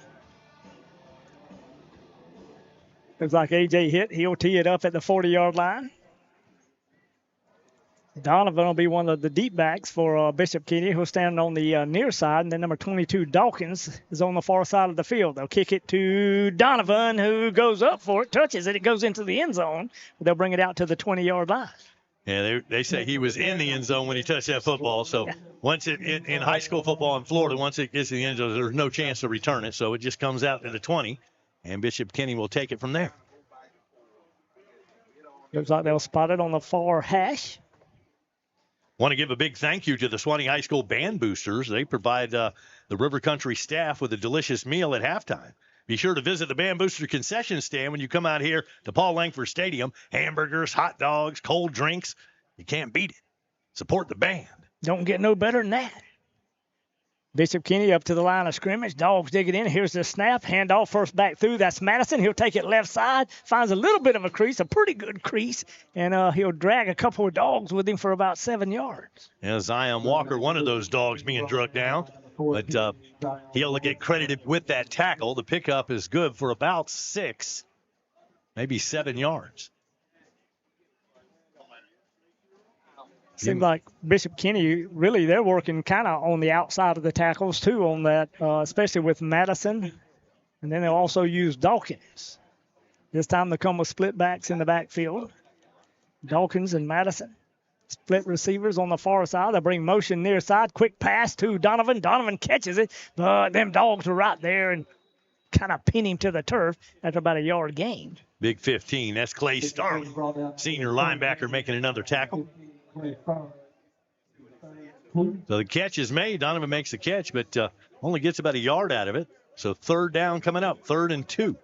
See if we can get a little bit of pressure on the quarterback here. They may run it on the short yardage play. 2 receivers to the near side. Number 31 will be one of them. That is McCoy. This time they'll bring Donovan to the inside. Handoff this time to Madison. Madison cuts it to the outside, crosses the 30, and it'll be banged down close to the 32 or 33-yard line. They give it to their bread and butter runner. Yeah. And he picks up pretty good yardage, gets that first down. Looks like we got a hound on the ground right around the 27. One of those Suwannee players shaken up a little bit as we come to the end of the first quarter of action. With your score, Suwannee 10 and Bishop Kenny 3. We'll step aside. Back at 1 minute, it's Suwannee football, dog ball on River Country Sports. Hi, my name is Catherine Haney. My grandfather and my dad, Wes Haney, have been selling and servicing Chevrolets in the Suwannee Valley area since 1968. I'm here with my brothers, Weston and Jonathan. We want to tell you why Wes Haney Chevrolet is the best place to buy a car. At Wes Haney Chevrolet, it comes down to 2 things: low prices and excellent customer service. You are a part of the family just as much as we are. Your happiness is my dad's first priority. He will always fight to make sure you get the best deal and the best experience. My dad doesn't play games and he doesn't charge dealer fees, so we can always get you the best price. We have amazing incentives this month to put together a great deal on any Chevrolet car, truck, or SUV. The best built, longest lasting vehicles on the road. We guarantee a better deal and customer experience than you can get anywhere else. We would love to show you our beautiful selection of new and used vehicles. We are located in Live Oak, Florida on Highway 90 East. I can guarantee our dad will give you the best deal, and we are excited to earn your business. This is Wes Haney, and as always, no dealer fees, no games. Come see my team at Wes Haney Chevrolet. All right, 1 quarter in the record books. And 12 minutes showing on the clock, and the injured player, we don't want to lose him. That's our middle linebacker. That's Christian Sakaris, who was shaken up and being helped off the field. Let's hope this isn't anything real serious. It seems to be favoring maybe his right leg, as coaches and the trainer helps him off to the near side. Actually, Coach Hall is one of those. Got a first quarter score from Lake City. Bradford County leading Columbia 7-0. Yeah, Bradford County, they usually have a pretty good football team. Jamie Watcher doing stats for us here. Yeah. And he just shot him up here. I'm not used to that, man. Bishop Kenny up to the line of scrimmage. First down and 10. They trail 10-3, and we're starting the second quarter of play. Split backs in the backfield. That'll be Dawkins and Madison. Heidemann in the gun. Here's the snap. Little fake to Madison. Then the quarterback keeps it himself. Heidemann to the outside. And, boy, I see a flag come up flying. I was hoping it was on a white jersey, but I'm not sure. The only one that was there was the quarterback. Yeah, and he had a pitch man, but he wasn't able to make the pitch. The tackle on the play made, and it looked like a pretty clean tackle by Hunter Watson, but I'm not sure what the flag is about. Let's see. Whitecap talking to the other officials. Yeah, I'm trying. We might have had a hold of a jersey somewhere that we couldn't see from up here. Could have been. And it is going to be a hold, and it's going to be on Bishop Kenny. It might have been what set that quarterback free. Could have been, because he had some room to run there, but as he got to the corner, a pretty nice job by the Suwannee defense. But they'll take the penalty. That'll back them up. It'll be first down and at least 15. It might be 16 or 17. And they're going to spot the ball. Looks like the 28. Is that right? Yep. 28-yard line. Heidemann. 15. In the gun. Little play action. Looking for Donovan on the outside. Quick out pattern. He catches it. Number 14 for Suwannee drives him out of bounds. That's Zion Walker. Now, Walker was right on that play. He just stepped him out of bounds after a short gain. They picked up 3 of those yards anyway that they lost on the penalty. They did, but still 2nd and 12. Bishop Kenny up to the line of scrimmage. We're trying to get people off the field. Hear a long whistle. Yeah. Maybe, it's early in the season and both teams working on substitutions and things like that, but they're going to use a timeout. Bishop Kenny will. So BK calls the timeout. We'll take a timeout. 11:39 to play until halftime with Suwannee leading 10-3. It's dog ball on River Country Sports. Everybody's always claiming to offer the top insurance, the lowest rate, blah, blah, blah. Well, cut the game and go to the Jeff Tippins Insurance Agency. Jeff is an independent agent, meaning he can shop around to get you the best price for the coverage you need. With access to major carriers like Auto Owners, Progressive, Travelers, and Mercury, stop with those cold 800 numbers. Discover the personal difference with the Jeff Tippins Insurance Agency. US 129 North in Live Oak. Call 364-2886 or visit JeffTippinsInsurance.com. Wayne Luttrell, Andy Day here in the press box at Paul Langford Stadium. Excited about another season of Suwannee football. 2024, can you believe it? Time is flying. Dog ball here, a preseason kickoff classic against Bishop Kenny. 2nd and 12. BK. Defense digs in. They've got it at their own 31. Heidemann in the gun. They'll bring motion near side. Heidemann will roll this way, but he will pitch to Donovan. Donovan finds a crease to the 30, to the 35, to the 40. Oh, my goodness. Donovan across the 50, and I don't think there's a dog that can catch him as he goes Katie bar the door, the field, and that's called not doing your assignment football. And I'll just have and there is a flag back here. There is a flag on the field, so this could come back. But boy, oh boy, oh boy, they just pitched the ball to him. He hit that hole, and there was nobody home. Mercy. Yeah. And Suwannee clapping, and so this may be coming back. Yeah, maybe a hold or a block in the back, somewhere back around the 37-yard line. But, boy, it did open up pretty good for him. He found that crease, and it was pretty much – there wasn't a dog on the field that was going to catch him. Yeah. Oh, he was gone. You're right. I mean, he had separation, but it is going to be a holding call, and it is coming back. Bishop Kenny caught for a hold. I did not see the hold. No, I hate to take that off the board for that young man because, yeah, that was he scored that touchdown clean, but it's coming back. And the reason it was so clean may have been because of this hold. I wish we had the replay. We're going to work on that. They're probably claiming home cooking, and we're going, that's just called good officiating. Yeah, that's good officiating. There you go. There you go. And if we were on the other side, we'd be saying home cooking. Absolutely. Yeah, buddy. I think their coach is actually wanting to talk to maybe one of the officials. He wants an explanation. Yeah. So the Whitecap's going to go over and talk to him, and that's Coach Krause, Tim Krause, the head coach of Bishop Kenny. And he's going to have a conversation. He's not going to win it, but at least he'll get some satisfaction there. Yeah, he's probably going to say, now you know there's holding on every play. Yeah, that's right. But it doesn't always get caught, and it is going to be a hold. And the hold apparently happened down the field, and so the ball's back at around the line of scrimmage at about the 32-yard line. And they'll get the down over. It's second down and about 16. Bishop Kenny, really nothing fancy. They run that option play, and they'll do a wing-back trap. Quarterback can throw the quick outs and this time they'll bring motion. Heidemann looking over the middle of the field, wide open is number 11. He may be gone. He's gone. A replay to the 40, to the 30, flag? and somebody say, oh, me. What in the world is Suwannee doing on defense there? There's like nobody home in the secondary. No, and that was to number 11. That's James Davis. That was Heidemann. I mean, that was just a simple toss right over the middle. Just hit the tight end and let him go. And nobody was home. Unbelievable. It was Heidemann. to Davis, number 11. Now they'll try to point after. They're going to try to tie it up here. Their kicker is Lopez. We can already see that he can hit the long field goal. Now we just get the short point after. Here's a snap down on the tee, and I think we jumped off sides. Yeah, we did. And let's see if they let him have the points here. Going to be offsides, and they're going to make him kick it again. Maybe we'll block it this time.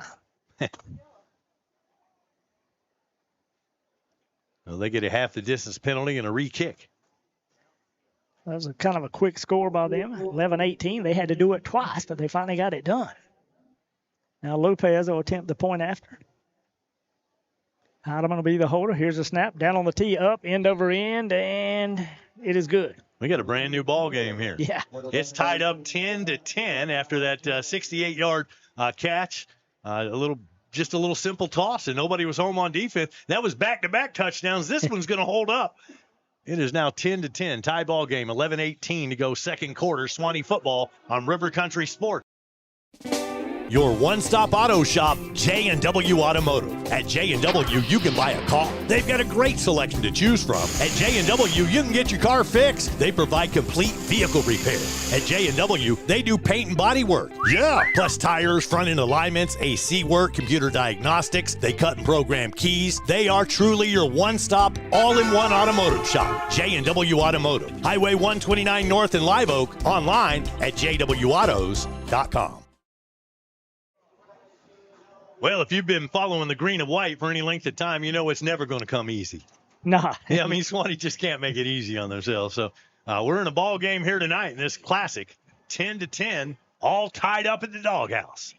Yeah, that was just a good play call. It was that quick tight end over the middle of the football field. Here we go. Lopez tees it up. He'll kick it back deep to one of them dogs. It's actually Rawson on the near side, right around the 12-yard line. Rawson cuts across to the 25. Rawson to the 35. Rawson to the 40. Gets spun around and out of bounds at around the 45-yard line. Boy, give that dog a bone. Yeah, and Christian Lopez for them, number 35, saved that from being another touchdown. Remember, Rawson ran the opening kickoff for a touchdown, 95 yards, and just about got loose for another one there. But gives Suwannee excellent field position. Say he stepped out of bounds right at the 46-yard line or got pushed out of bounds. Suwannee get another chance on offense. See if we can move the football here in this second quarter. Yeah, last time we had the ball, we went 3 and out. So, well, we had the field goal after that. Yeah. Yeah, did have the field goal. Sykes will be the quarterback, single back in the backfield, Lou back, and I'm telling you, we got hammered by our pulling guard. I mean, we got hammered and knocked backwards. Yeah, James Davis, a kid that just scored a touchdown, now turn around on defense, makes a big play. Lou Jack went nowhere but on the ground. He'll lose about 4 yards. Boy, he does back it up. I'd like to see an instant replay on that one. That's a headache there. Yeah. Second down, along for the Dogs. Shotgun formation for Sykes. Single back in the backfield will be Lou Jack. Number 11, Brooks goes in motion. He gets set. Looking, wide open is number 1, and that'll be Noah Lopez on the near side, somewhere close to the 50-yard line. I'll say he was shy of it. First catch of the year for Noah Lopez, and that's a pretty good pass there. Sykes put it right on the money. Yeah. A nice little exchange that time. We'll pick up a few yards, but still going to be a 3rd and long coming up. Third down and about 7. Pretty crucial third down situation for Suwannee. We'll look to the near sideline. Sykes will get the play call. Well, Fryer and Lopez to the near side. Looks like number 14 for Suwannee, Zion Walker. Well, he's going to come back in tight. Shotgun formation for Sykes. Single back in the backfield.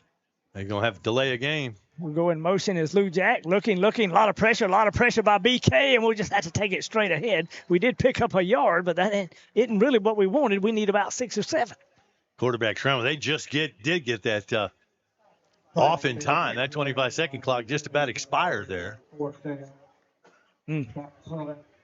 So the scramble play, he was lucky to get that back to the line of scrimmage. And it looks like he'll lose about a yard there, but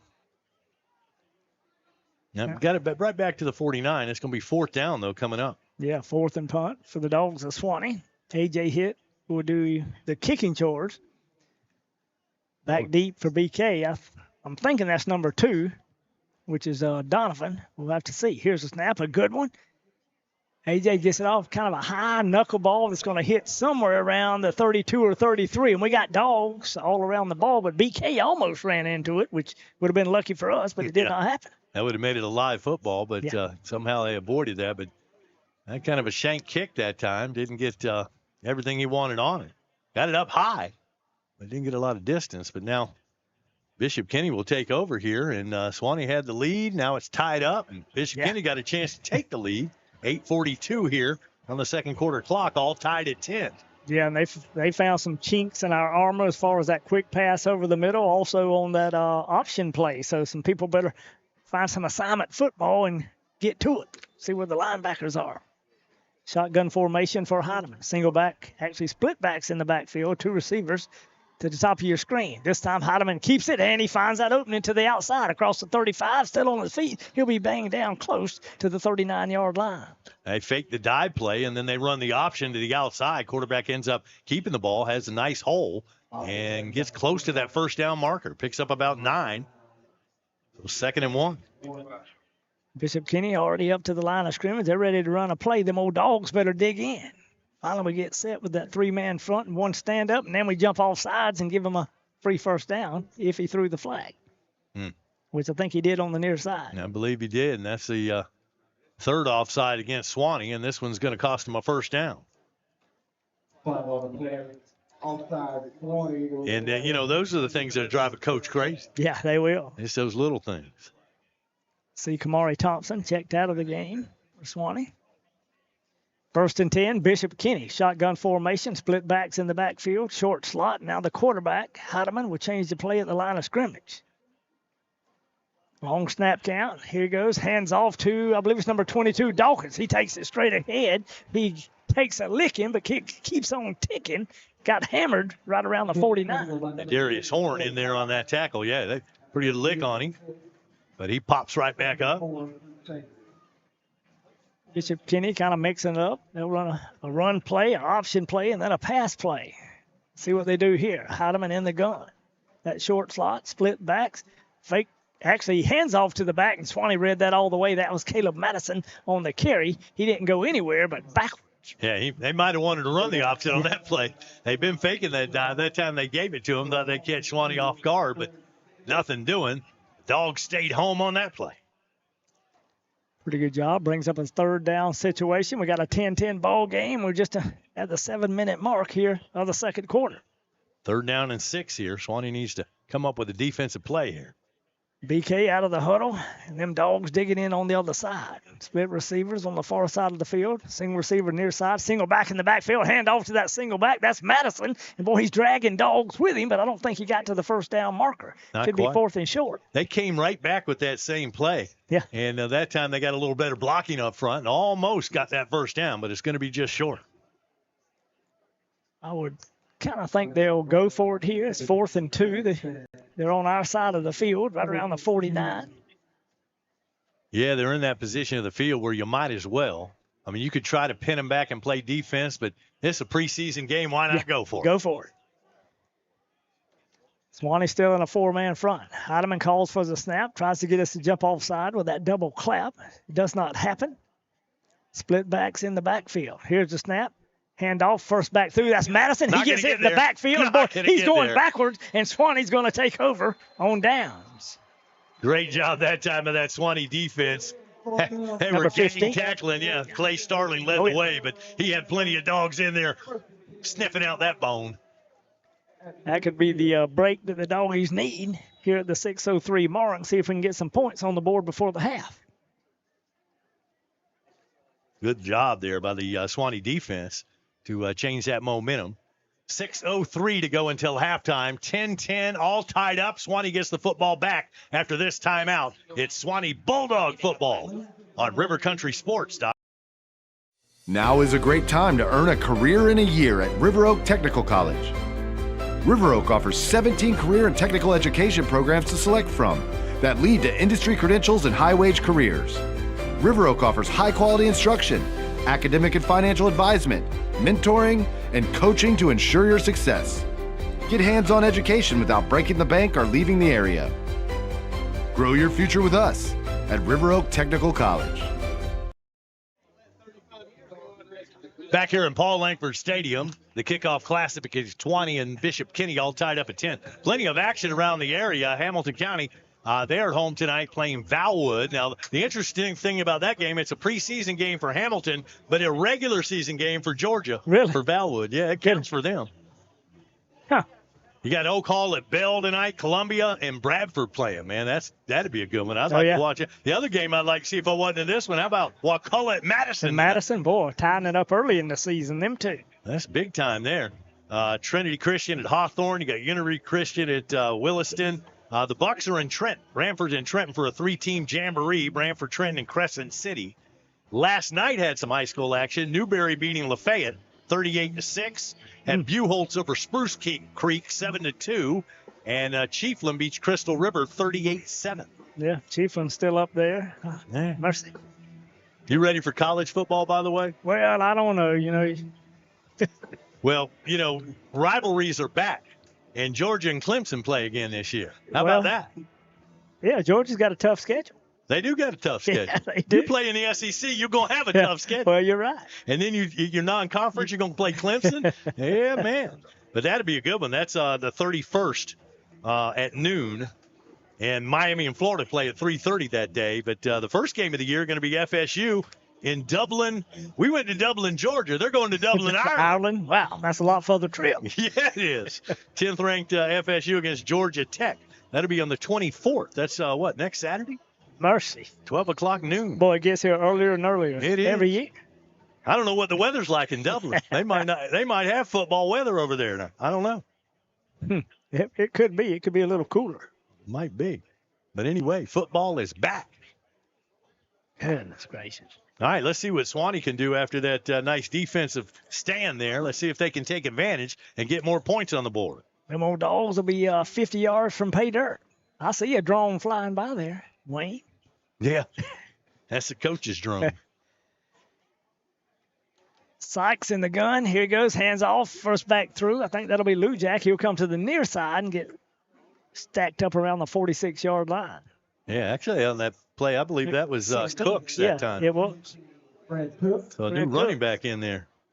And they had all kind of people going every which way, and it didn't fool the BK defense, though. No, it looked like one of them old crossbuck plays. Yeah. Coach Pittman up here in the booth, you're going to see that. Yeah, I figured we'd see some of Fred Cooks and Travis Feed this year and tonight. Shotgun formation for Sykes. Cooks will go in motion far side. He looks to Cooks, looks him off, and looks over the middle of the field. Boy, he telegraphed it, and I think it was picked. It is intercepted, but there was a flag on the play. Let's see if this flag works against Suwannee. They're going to take the play. It was picked. Yeah, probably be a holding call against Suwannee. It's going to be a procedure call against Suwannee. It's going to be declined, and Bishop Kenny will take over. So that nice defensive stand, we give it right back. Yeah, and he thought that number one, Noah Lopez, he was open momentarily, but the safety came across. He read his eyes pretty good. And he come over there and stepped in front of us, got the big pick right at the 30-yard line. We had it at the 50, and we're going to turn it over at the 30. Yeah, and Bishop Kenny will get the ball back. So they've got it at their 30-yard line, 1st and 10, Crusader football. 5 minutes, 18 seconds showing here on the second quarter clock. See Heidemann still in there at quarterback. Have a short slot to the far side of the field, single receiver near side, and 2 to the top of your screen. They'll bring motion with Donovan near side. And it's this time the quarterback, Heidemann, keeps it himself. But we read our keys that time when we slammed him to the turf right around the 27 or 28. And there's Watson in there on the tackle. And those linemen did a good job that time. Big old Will Brown in the middle. That's downtown Will Brown. So somebody came up with a remedy for the quarterback keeping the football. Now we'll see if they go to the pitch man the next time. Heidemann will be in the gun, facing a 2nd down and 10.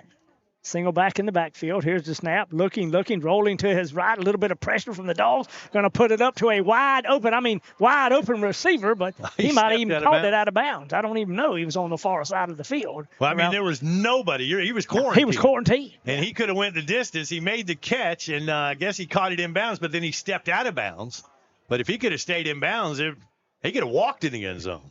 I didn't see a green jersey in sight. No, somebody blew an assignment there for sure. Big play by the Bishop Kenny offense. That'll put the ball in the Suwannee territory and down to the 37. That old Dog defense is going to have to hunker down. Shotgun formation for Heidemann. Single back in the backfield. That'll be Madison. Short slot, hand off to Madison, takes it to the right side, finds a hole, kicks it onto the outside, and he'll be pushed out of bounds, maybe just shy of the first down marker. Might have picked up 8 or 9. Rawson credited with the tackle there. Put a pretty good pop on him right there on the sideline, but pretty good yardage that time and close to another BK first down. Suwannee kind of changing up some packages here. I see some players coming on out. 3 or 4 going in. Dogs in a 4-man front. Bishop Kenny up to the line of scrimmage. Shotgun formation for Heidemann. Single back in the backfield, a short slot, and Donovan will come in motion in front of him. And they may have taken too much time. And it's going to be a illegal procedure call. Wow. That'll help out a little bit. Yeah, he saw something I didn't. But we'll take it. We'll take every piece of real estate we can get. Back to the 34-yard line. It'll be second down and 7 yards to go now. 4:19 showing in the first half clock here. Bishop Kenny out of the huddle and up to the line of scrimmage. 4 of them Dogs digging in on the other side. Now we'll walk up 5. Shotgun formation. Donovan will come in motion, and they hand off to Madison. Straight up the middle of the field. Boy, he's still going on his feet. He'll cross the 25 up to the 20 and be banged down close to around the 18 or 19-yard line. Jack Harrington saved the touchdown that time. Wow. He was the last dog to beat. Yeah, you can call that a quick opener. You can call that a quick opener, all right. And I credit Suwannee's defense once, and then sometimes it seemed like they just take a play or two off. What in the world? Yeah, they were nowhere to be seen right up the middle of the football field on that particular play. And Bishop Kenny's got a 1st and 10. Yep, they're inside that round 3 more forward red zone. Yeah, hand off to Madison once again. He'll take it to the right side, and he'll get stacked up by a pack of Dogs right around the 16. Tell you what, he is getting his workout tonight. Madison. Well, you know what he does. The whole quarterback, he'll keep sticking it in there, and then pull it out, and then it'll be Heidemann with the football. Give him 4 more yards there. He is stacking up some yardage. We have single receiver here to the near side. There'll be man coverage on this side. 4-man front for Suwannee. Heidemann calls for the snap. Hand off to Madison once again. Cuts to the outside. Got a big running room and got close to the first down marker. We'll see where they spot him. And Allen credited with the tackle, but, he's going to be awful close to that first down, and they're just methodically getting positive yards and just keep moving down the field, and they're getting close to that end zone here. You got to beg for a fumble or a turnover right now. They got it inside the 10-yard line. Kind of knocking on the Suwannee door, and they got 3rd and short. Yeah, they can pick up a first down here and then have a 1st and goal. Heidemann in the gun once again. They got them all in tight. Hand off, second back through. This time he falls forward, but he gets plenty enough for the first down. That may have been number 22 on that carry, Dawkins. I think he got it. He just needed about a yard, and it looks like he got about 1.5 yards, maybe 2. And that should be enough for a 1st and goal here. And ball spotted at the 7-yard line. Yep. Old Dog's going to have to do a double hunker right here. Inside the 7, BK has 4 plays to do it. Heidemann talking to his 2 running backs. He'll be split backs in the backfield. One of them is Dawkins, and the other one, I can't get his number, but he's new in there. He's going to be the lead blocker. Actually pitch it to Dawkins, coming to the outside of the 10, cuts it back, runs into 3 or 4 Dogs right around the 7 or 8 yard line. Travis Feed in there on the tackle for Suwannee. And also getting up off that pile was Camden Lang. And not a whole lot there that time. Suwannee defense did a nice job of stuffing that particular play. And going to be 2nd and goal. No gain. And that other running back was number 23, Dennison. We hadn't seen him tonight, but he'd been the lead blocker on that play. Heidemann in the gun. This time Heidemann's going to keep it himself, rolling, but looking into the end zone. He sees a receiver. I couldn't tell if he caught the football or if it skipped to him. It's incomplete pass, but he actually threw across his body coming back into traffic, which is always a pretty scary throw in there with the defense, but just about got away with it. Incomplete pass, 3rd down. Big play for the Dog defense. Yeah, it'd be nice to hold them to 3 if nothing else here. So this is a big play in this ball game.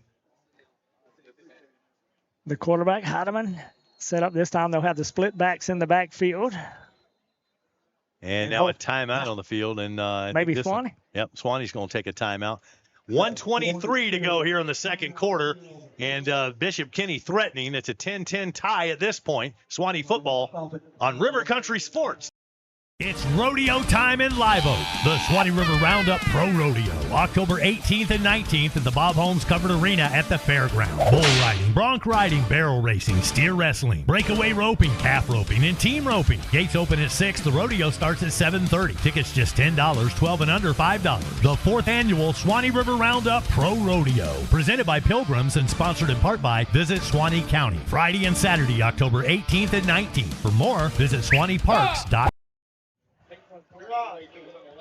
We're at Paul Langford Stadium in beautiful Live Oak, Florida, where the Suwannee High Bulldogs are doing battle against Bishop Kenny tonight.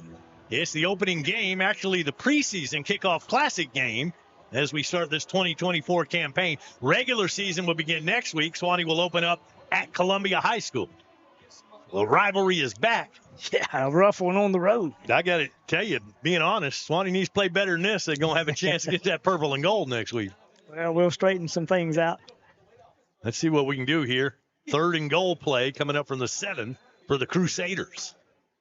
Got to hold them dogs right here. Heidemann, he'll be in the gun. Single back in the backfield. That'll be Madison. They got a short slot. Hands it off to Madison, right side. Boy, he bangs his way in there close to around maybe the 3-yard line. I mean, they are knocking on the Suwannee door. And going to bring up a 4th down, and they're going to bring in the kicking unit, it looks like.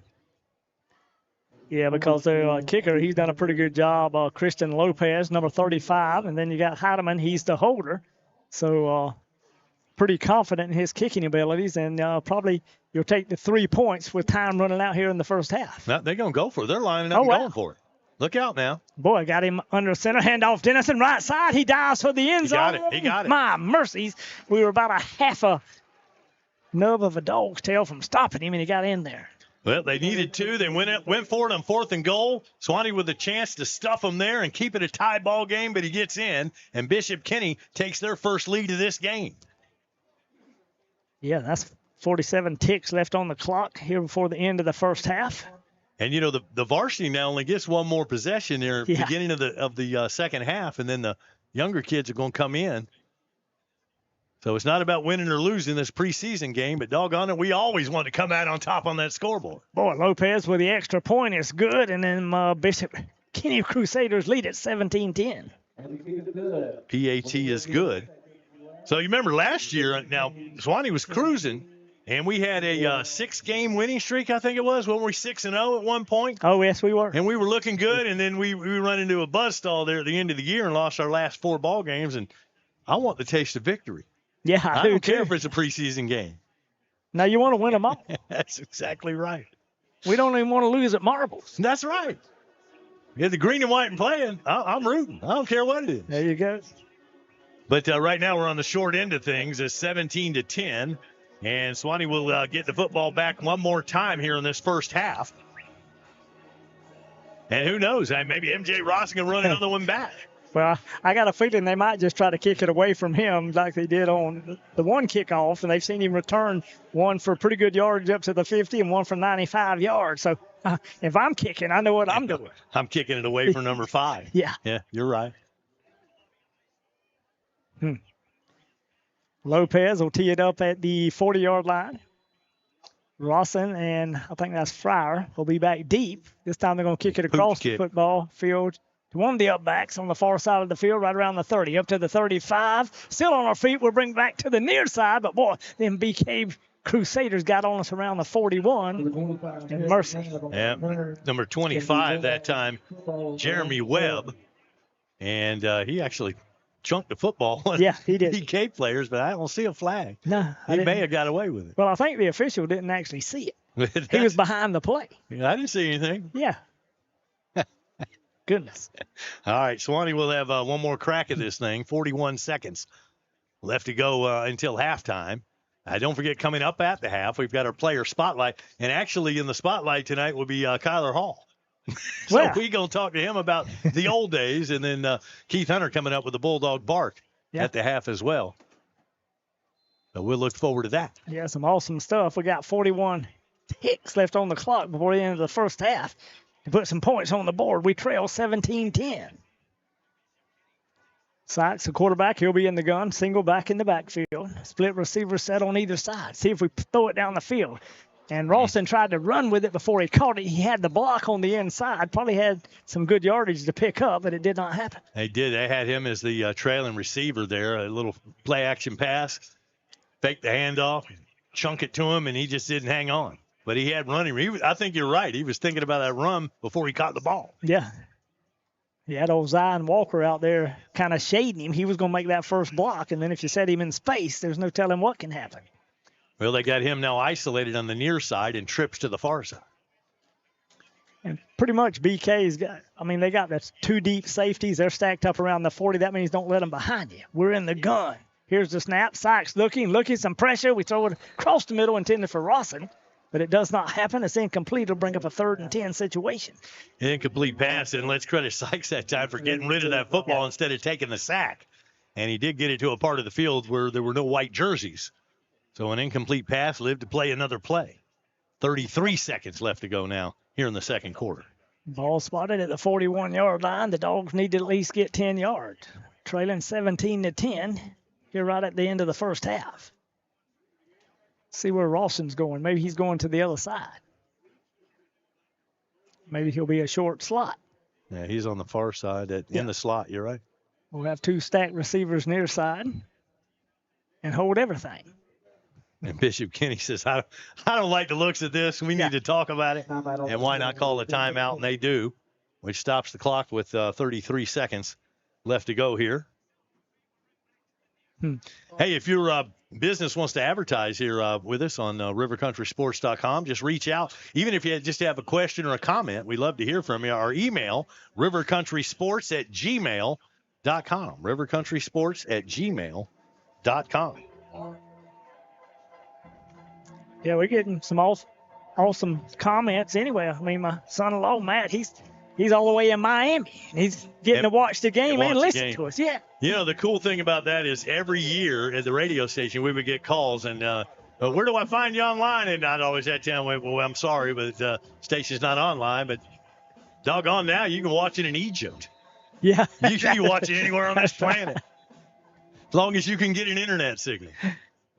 You can watch it at home. You can put it on YouTube TV. Sit there in your living room and watch this thing. Isn't that crazy? Right from the old armchair. Yeah. You can become the armchair quarterback. You're right.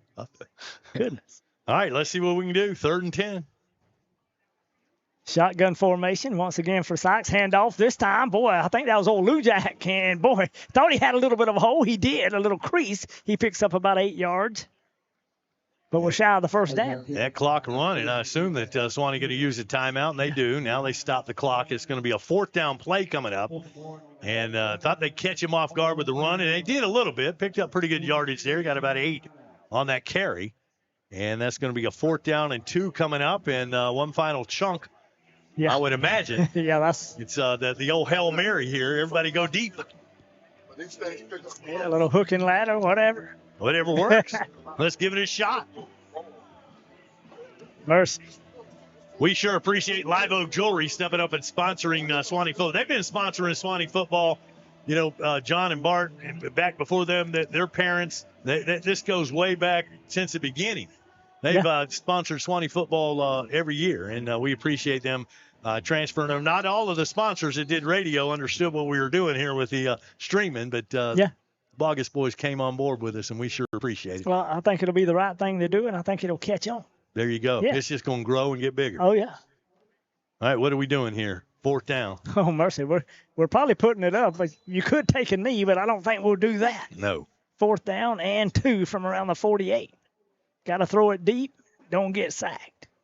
Shotgun formation. We try to drive them offside. Sacks the quarterback. Single back in the backfield. We got split receivers on either side. They're in tight. Going to run the fly pattern. We step up in the pocket. Not even get the they pass got off. us. They got us. We ain't going to get it off. And we're going to be sacked, and that's going to be, 13 seconds left. Wow, that was not good. No. I don't want to say anything too negative, but that was not good. Well, you probably need to get out of the pocket anyway. You got a chance to run to the sideline.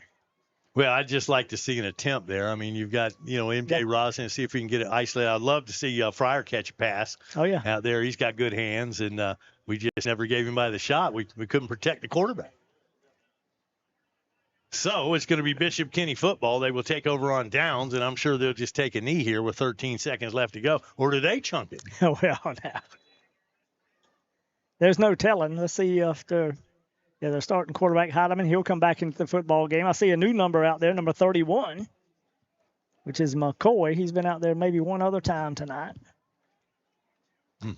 But he'll come to the near side as a wide receiver. They still got Donovan.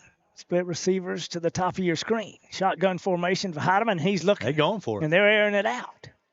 It'll be Heidemann rolling to the far side. He's up to the 40. He's going to get out of bounds somewhere around the 37-yard line. That'll stop the clock with 6 ticks left on the clock.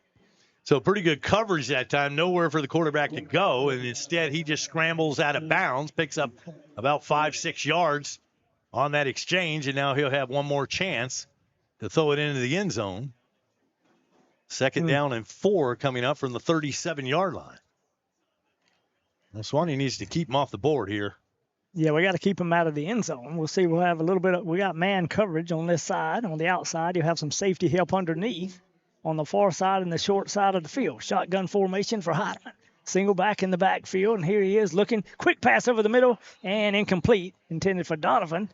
We'll have another play. Yeah, they'll get one more. That's how quick that was. They get another play out of this. Yeah. He was just going to throw it in behind the linebackers and hope to get that big play like they had earlier in the game.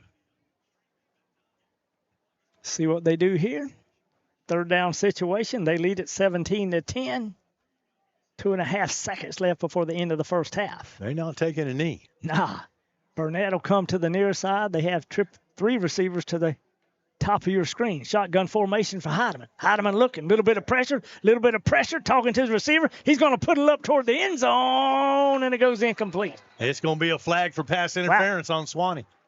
Yeah, I never saw the flag. Well, he did a nice job, the quarterback did, of throwing that ball into the end zone, but I believe it was 26. I'm not sure, but one of the Suwannee players, may have been Jason Cherry, got a little too handsy with him out there. And they're going to throw that pass interference flag, and they're going to get one more shot at it. Yeah, after they tack on 15. What would that take it to? It's going to bring it in field goal range more than likely. Oh, yeah. They got pretty strong leg kicker, so let's see if they decide to take one more shot at the end zone or kick the field goal, but that was a costly penalty there. And, again, it looked like Suwannee had pressure on him and give Heidemann credit for scrambling out of that and getting the pass off. And he did a good job pointing to his wide receiver. He was trying to keep him going to the corner of the end zone, and that's where he threw it. Just good communication. And that's one thing in the scouting report, that, these guys have been together a long time and good chemistry. So now the ball sits at the 22-yard line. And 1st down, no time on the clock. Well, Lopez is out there to do the kicking job. Yeah, it looks like they're going to try to kick the field goal here. 39-yard attempt. And Suwannee's just coming off the field and using, I guess, another timeout. So this is going to be a long field goal try and another timeout on the field before we get to that.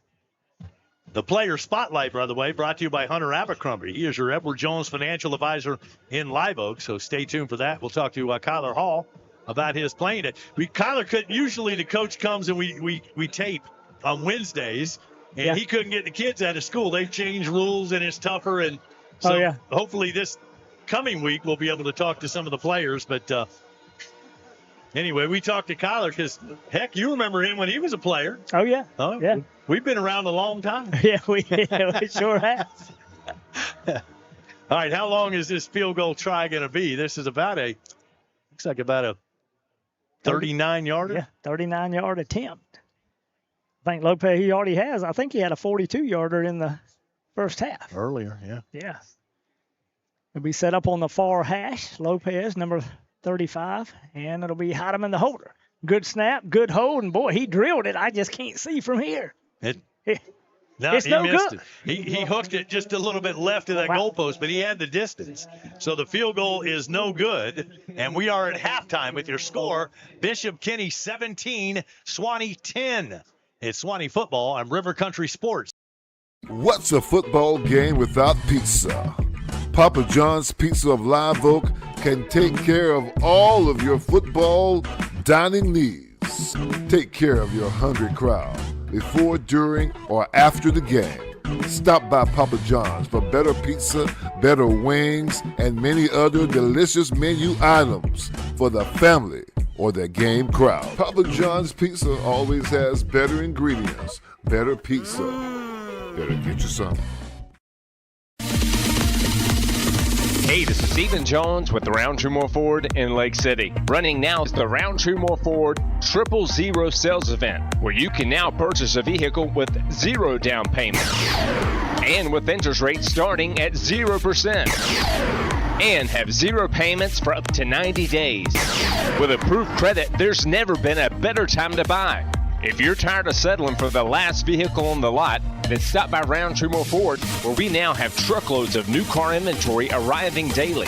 And if you're not happy with what other dealers have offered you in your trade, then give Roundtree Moore Ford a try, where we'll guarantee this area's highest trade-in value. And if we can't beat the other dealers' offers, we'll give you a $100 gift card. So if you've waited till now to buy a new vehicle, then now's the time to get to Roundtree Moore Ford's 000 sales event, located on Highway 90 West across the mall here in Lake City, or check us out at RoundtreeMoreFord.com. When you're in the market for a home or vacant property to build that dream home on, contact Pool Realty of Live Oak. They can also help locate commercial real estate for your business venture. Pool Realty has a full team of professional and caring real estate brokers and agents, so always think Pool Realty of Live Oak to help you find the perfect home or property in Suwannee or surrounding counties. Pool Realty, a proud supporter of Suwannee Bulldog football and RiverCountrySports.com.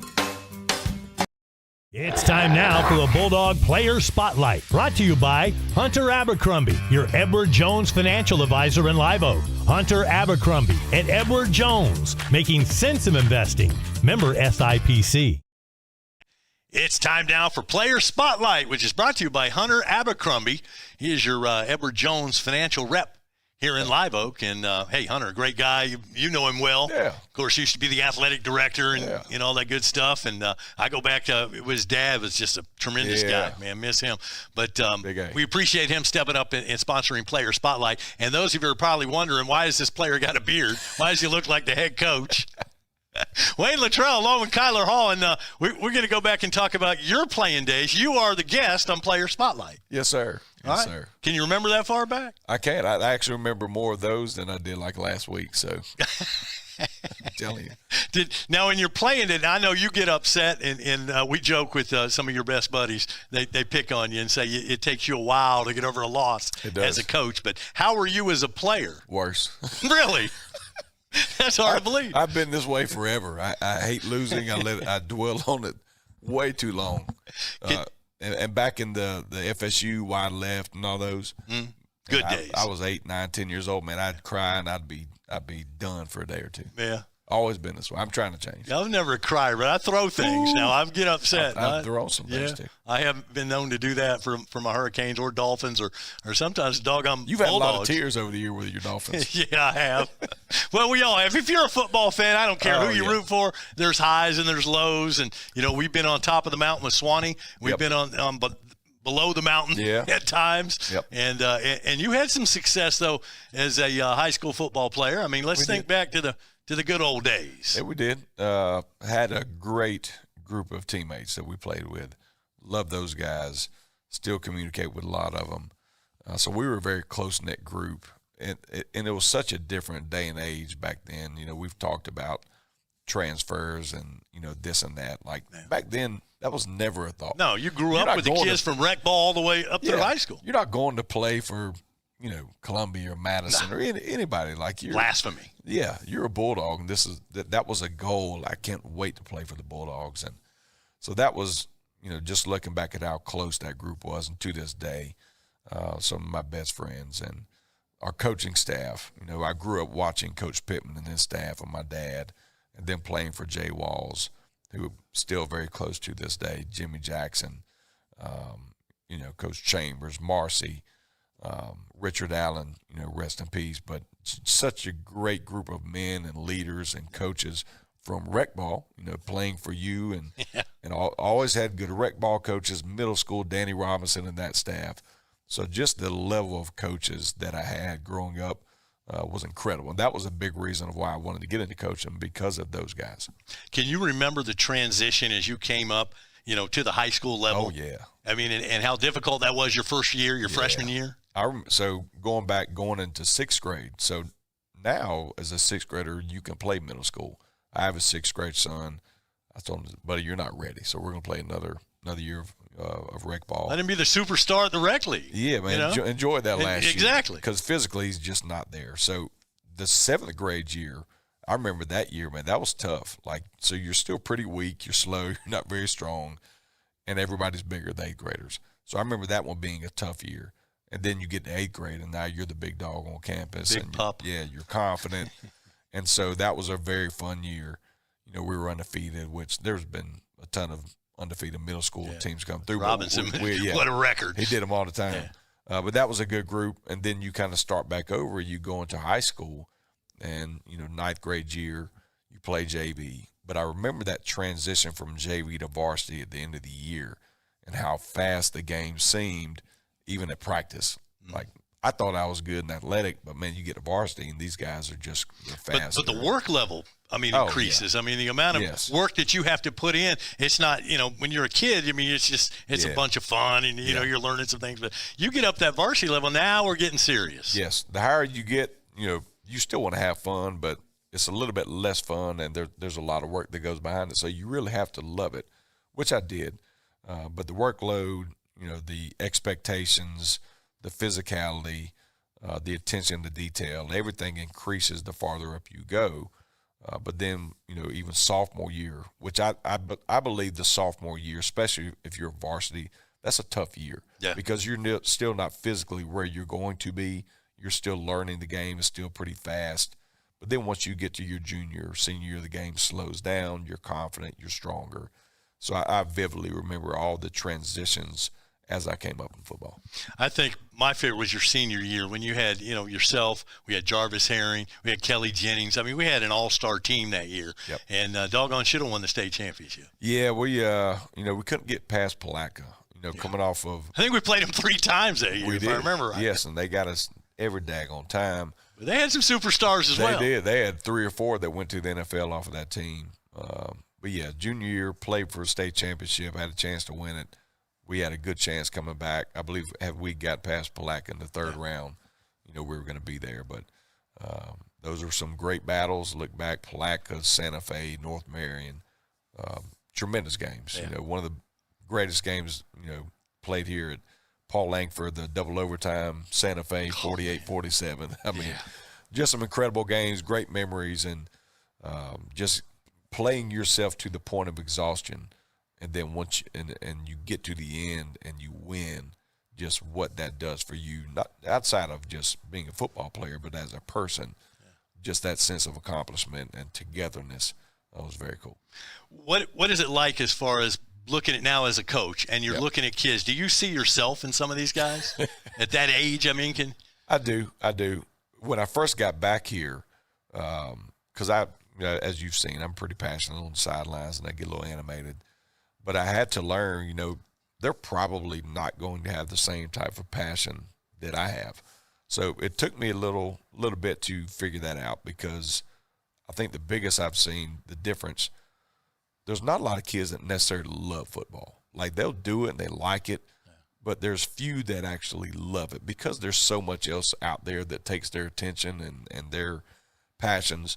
There are some, don't get me wrong, but I do see myself in a lot of these kids, whether it's, dwelling too much on the loss or, a bad play.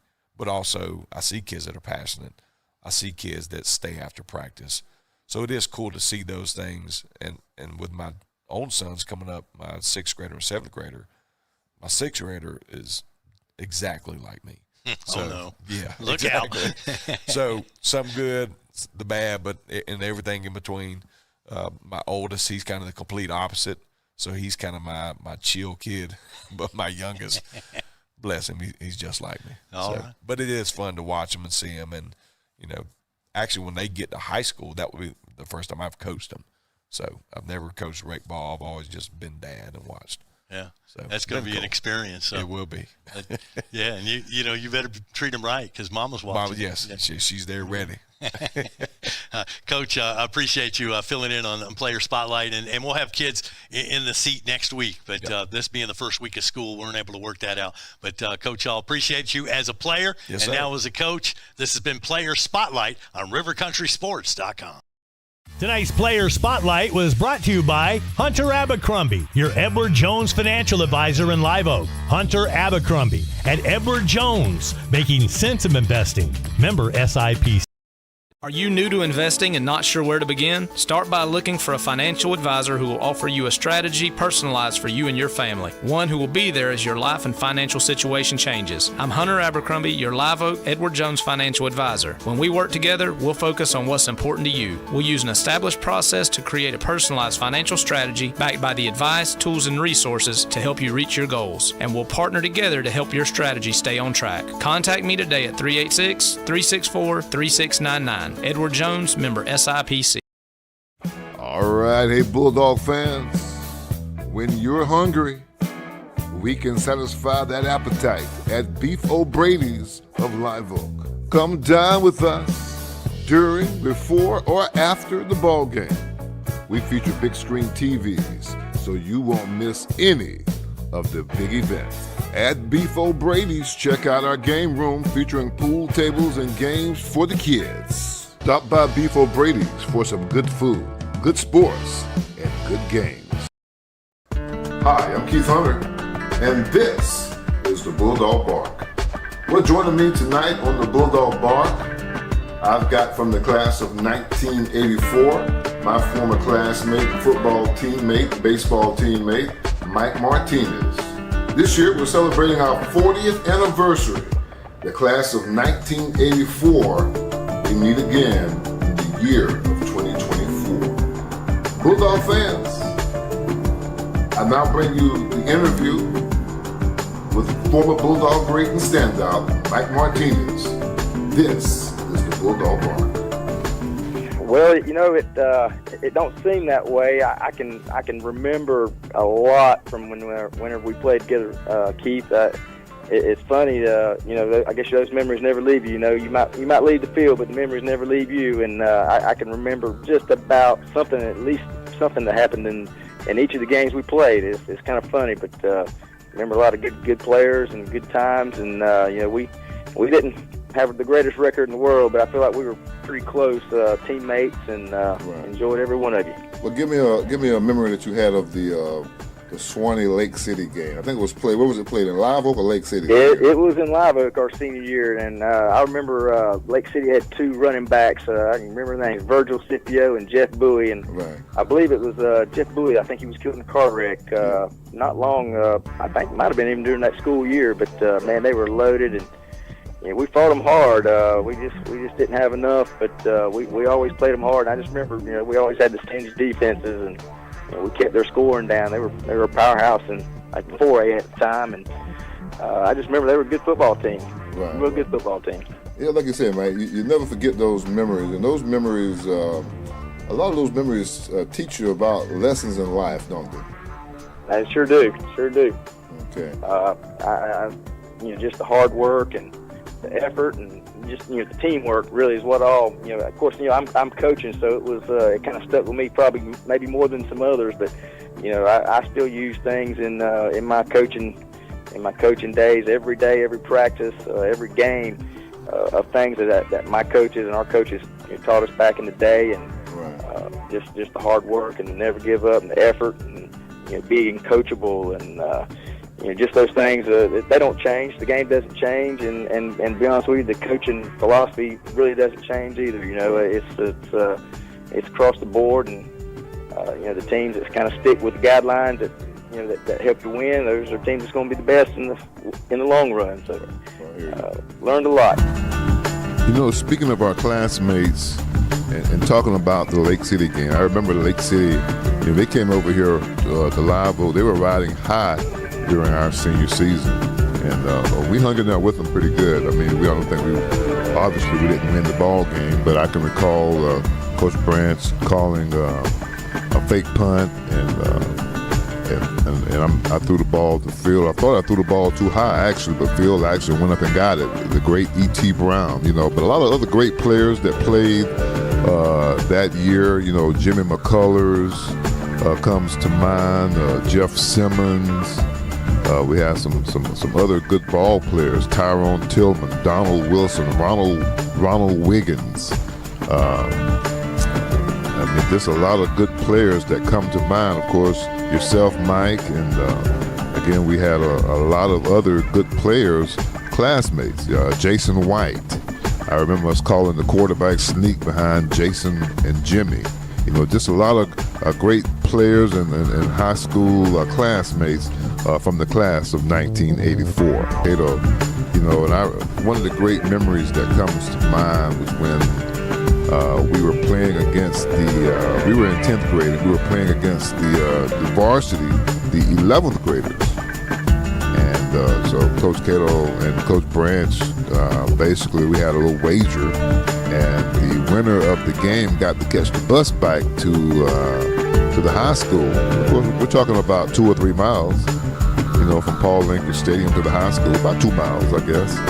And the loser had to actually had to walk back to school or run back. And then, of course, the ones who won, we actually got to ride the bus. So, again, make a long story short, I recall Joey Washington and Tyrone Tillman. We had called a double pass, and, man, the rest is history. We got to ride back on the bus. I remember that.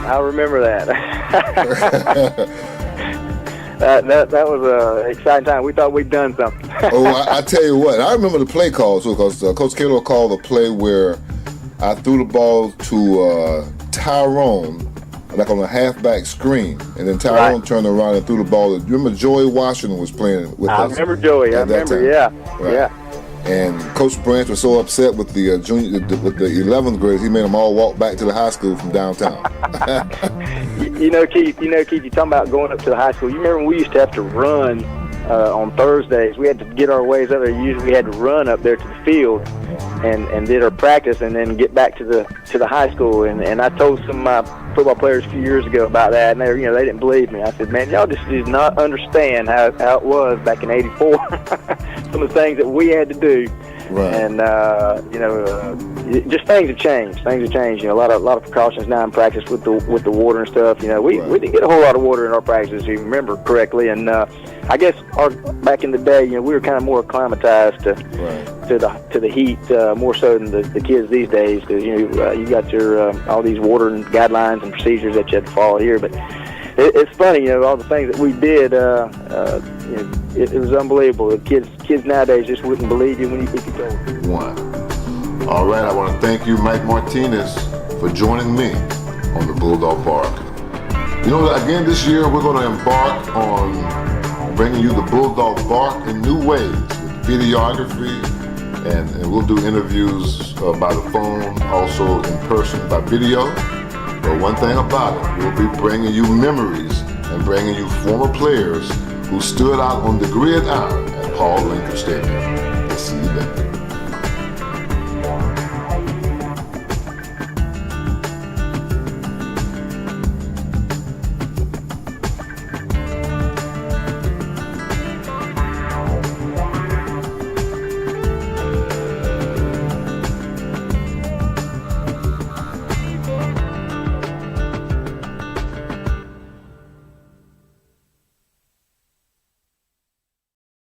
Rapid Fiber Internet's locally owned and operated, powered by Suwannee Valley Electric Co-op.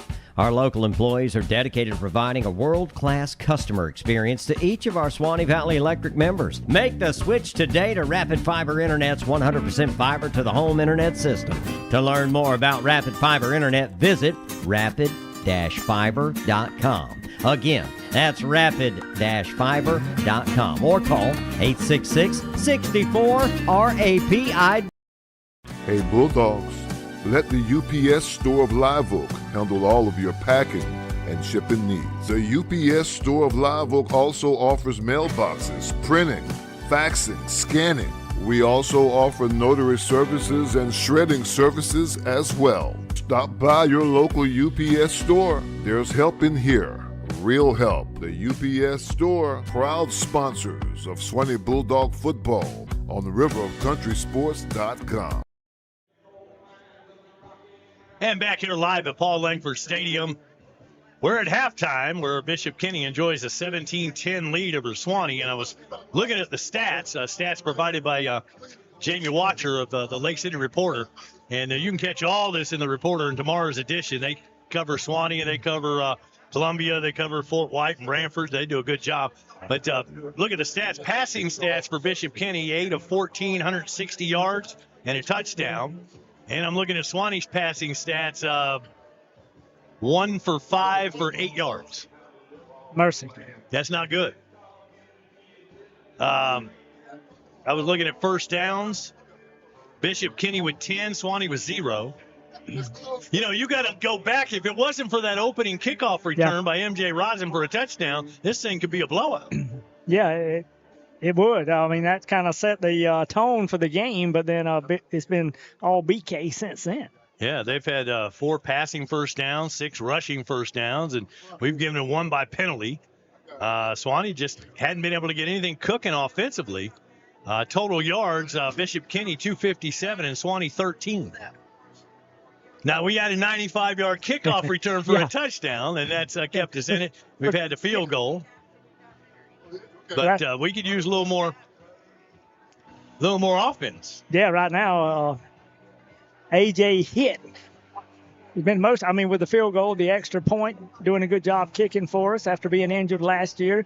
And then the return to M.J. Rosin, I mean, that's a big help, or we don't have anything. Let me read that again. Total offensive yards for Suwannee, 13 to 257. And the scoreboard is only 17-10, so it's a wonder we're even in this thing. But M.J. Rosin, the difference with that kickoff return, and doggone, we were still in commercial break when he did that. That was pretty exciting.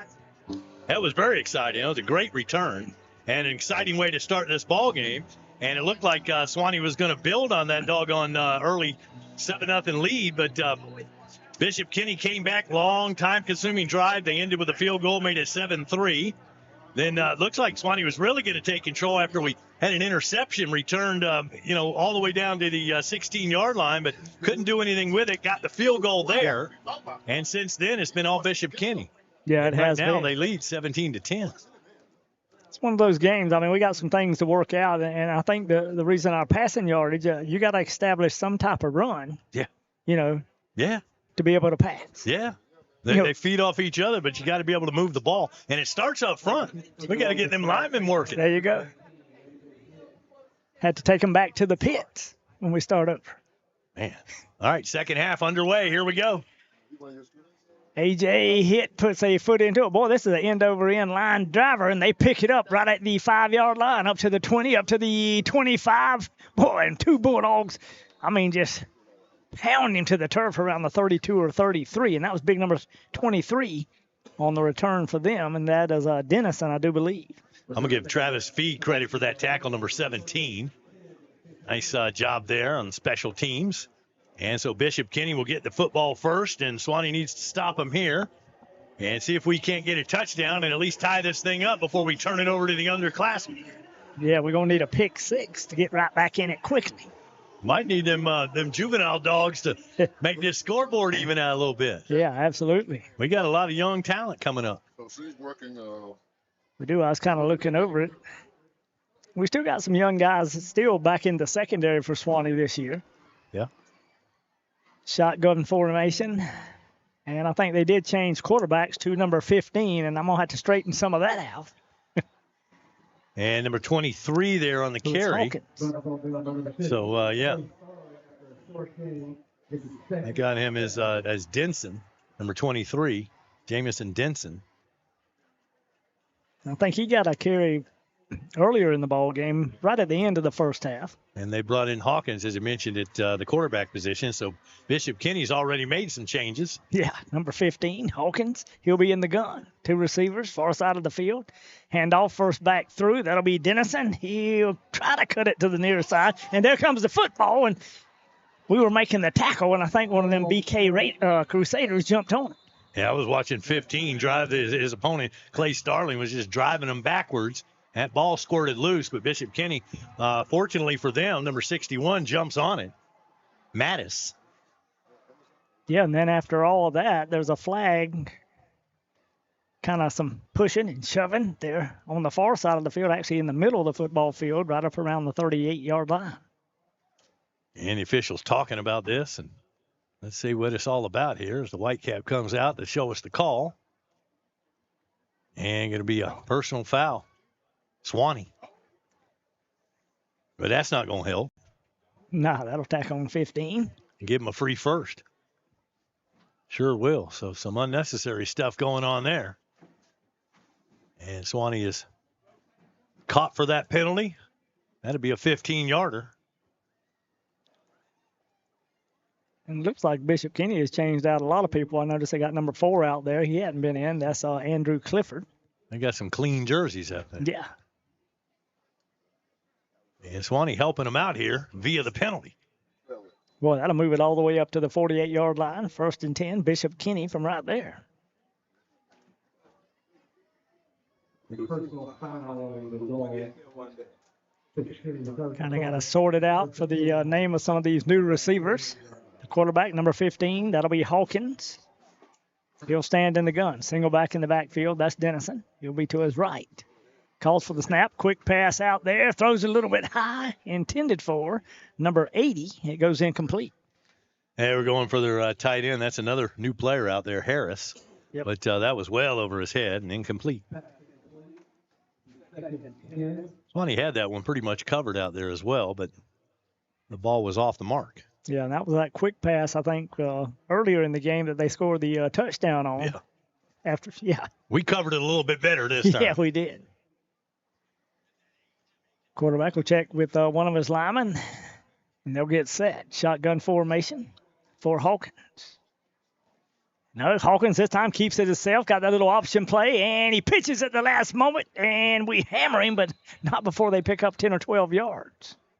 Yeah, that's a nice play. They run that, their first string, ran it in the first half, and backup quarterback shows he can run it as well. They fake the dive, and then they run that option to the outside. Quarterback keeps it to the last moment, hits his pitch man, and took a little punishment out there, but enough yardage for another first down.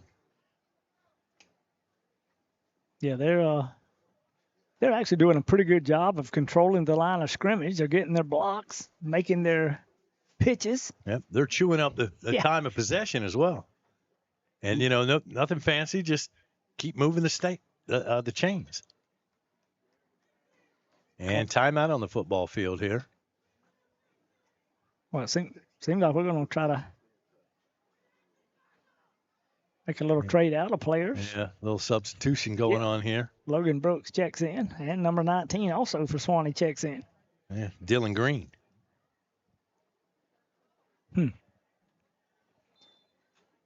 Shotgun formation for Hawkins. Single back in the backfield. Short slot, and they'll run toward that short slot. That's number 23, Dennison. He cuts it back, stays on his feet, crosses the 40. He'll be banged down close to the 37-yard line. And finally, finishing up the play for Suwannee, Logan Brooks had to make the tackle. Looked like we had him for a loss or no gain, and he just kept moving them legs and scored it out of that would-be tackle and kept moving forward.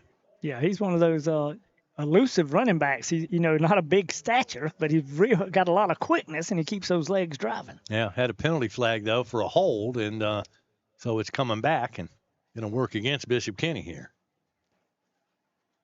That'll back it all the way back to the 50-yard line when they march it off. Or if Bishop Kenny figures out there's a penalty. Yeah, no, I didn't see a flag.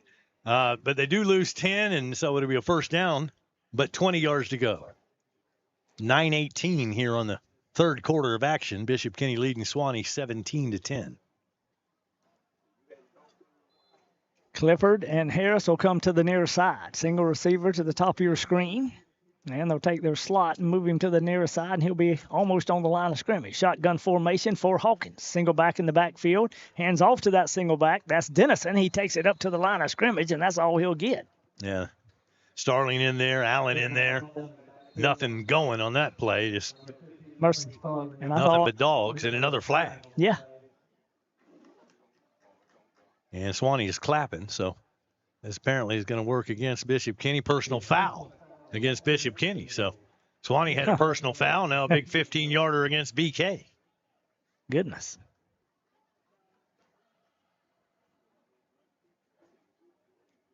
Seems like there's a little bit of jawing going on after a lot of the plays anyway, so I guess some little scuffles, some pushing, shoving. Apparently the official's trying to get a hold of things and not going to put up with that. So that ball all the way back to the 35-yard line. This will be a second down and 35 yards to go. Second down and a cab ride. Or an Uber ride these days. Yeah, right? That's what it would be. And what's a cab? Yeah. Shotgun formation for Hawkins. Split receivers near side. Quick pass, complete to number 4, far side of the football. And that is Clifford. He's down the far sideline, and how they missed him, I don't know. Finally, a dog drags him behind after he gets inside the 10-yard line. Where did that come from? I mean, to tell you, the quarterback just took the ball in just a little flare pass behind the line of scrimmage, and nobody covers him? How in the world does that even happen? We do have 11 on defense, don't we? I'd have to see an instant replay to see what kind of blocks took place downfield. Wow. Or where the rest of the defense was. I'm not sure. Mercy. This is going to lead to another Bishop Kenny inside that red zone, inside the Roundtree Moore Ford red zone. And the ball all the way down to the 7-yard line where it'll be first and goal. Yeah, that's a big old me. Instead of an oh my. That's not an oh my, that's an oh me. You're right. It'd be an oh something else if we didn't have a family audience out here. Could be. The official was still discussing some things down there. Wow. And I don't know what that's about. Bishop Kenny threatening here. 8:13 to go in the third quarter. They lead 17-10. I was hoping for a quick 3 and out, and then let's see that Suwannee offense, see if we can get something going here in the second half. But well, we had them backed up. And then all of a sudden, they come out of nowhere, take it all the way down the football field, knocking on the Suwannee door right around the 7-yard line. Yeah. Sure is. And this is their second string in here. Yeah, Hawkins, the quarterback. Dennis will be sidecar right. Got him a short slot on the right side of the field. Here's the snap. And a handoff to Dennison. He'll take it off the right side, still moving those legs. Kind of gets hid behind them linemen, and he'll bang it down inside the 3-yard line. He got stood up there by a big green wall. And second and goal, though. Another they creep flag. Closer to the goal line. And the laundry's coming out here in the second half. It was pretty clean the first half, penalty-wise, not too bad. But officials getting those flags a-flying here in the second half. And he's going to wave that one off, so never mind. Mercy. Second and goal. Yeah, that would have just moved it half the distance, regardless of either. Like down around the 3-yard line. So they pick up about 5 on that carry, and here's second and goal. Quarterback, Hawkins. Dennison to his right. Receiver near side. Hand off to Dennison once again. Bounces off one would-be tackler. Tries to do a spin move, and then 2 more pin him up behind the line of scrimmage right around the 5 or 6 yard line. And nice job that time. Travis Feed, the sophomore, getting a lot of defensive action this year. He played running back some last year. Yeah, may see him at that position this year, but a loss of 1 on that running play. Bring up a third and goal.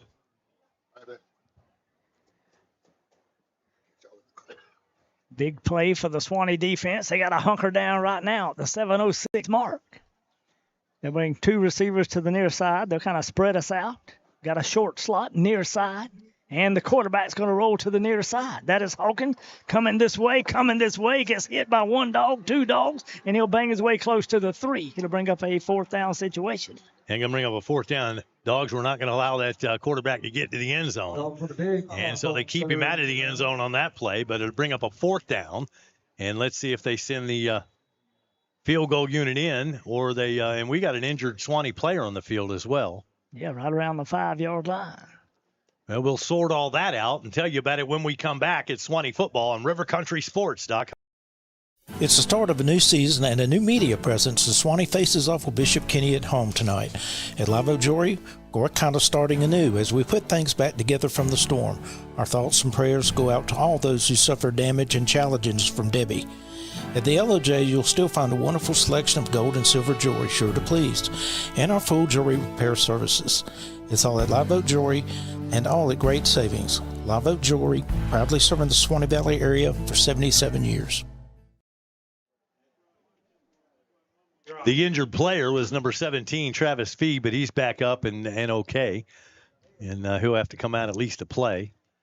As Suwannee will dig in here, and let's see what Bishop Kenny elects to do here on 4th down and goal from the 3-yard line. Well, I mean, they got a 17-10 lead, so you can say, okay, let's kind of put it away and take the 3 points. Well, in the preseason game, are you working on things? Maybe they want to work on that goal line run offense or that option play, or maybe they want to work on their field goal kicking. I mean, just, it's a little bit different than a regular season game where you just want the points. So now they had this opportunity in the first half, and they went for it and got the touchdown. Yeah. That's the difference in the game right now. And they may do it again. They may. I don't see Lopez out there, number 35. I don't see him either. So they are going to go for it on 4th and goal.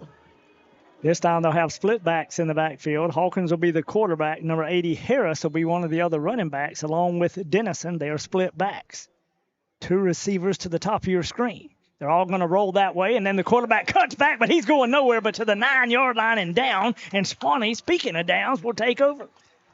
Camden, doggone Lang, got it. Wow. How about that? He didn't get fooled that time. They had 2 in the backfield. They were thinking option. The 2 backs went the other way, and then the quarterback kept the ball and tried to come this way, but nothing doing. Suwannee defense said not having it. No, good assignment football. He stayed at home and ran right into us. We took him to the turf right around the 9. All right, a little bit of momentum. Let's see if that offense can capitalize on this. And do I see a flag down there? Yeah, no? I just saw it. At about the 1 or 2 yard line. And and that's going to be declined. It was against Bishop Kenny, and it'll be declined. So pick that flag up. And Suwannee will take over possession at their own 2-yard line. That's 2. So about 98 yards to go here. Huh. And they're gonna put it down to the 3. All right, 1st and 10. Suwannee at their own 3-yard line. See who's. And it looks like a different quarterback in there this time. Coy Fryer will take over the QB responsibility. I can't even read the number. Good thing you got the binos in that dark corner. Fryer in the gun. Single back in the backfield. Fryer's coming to the near side. He's going to dive his way up to around the 5-yard line.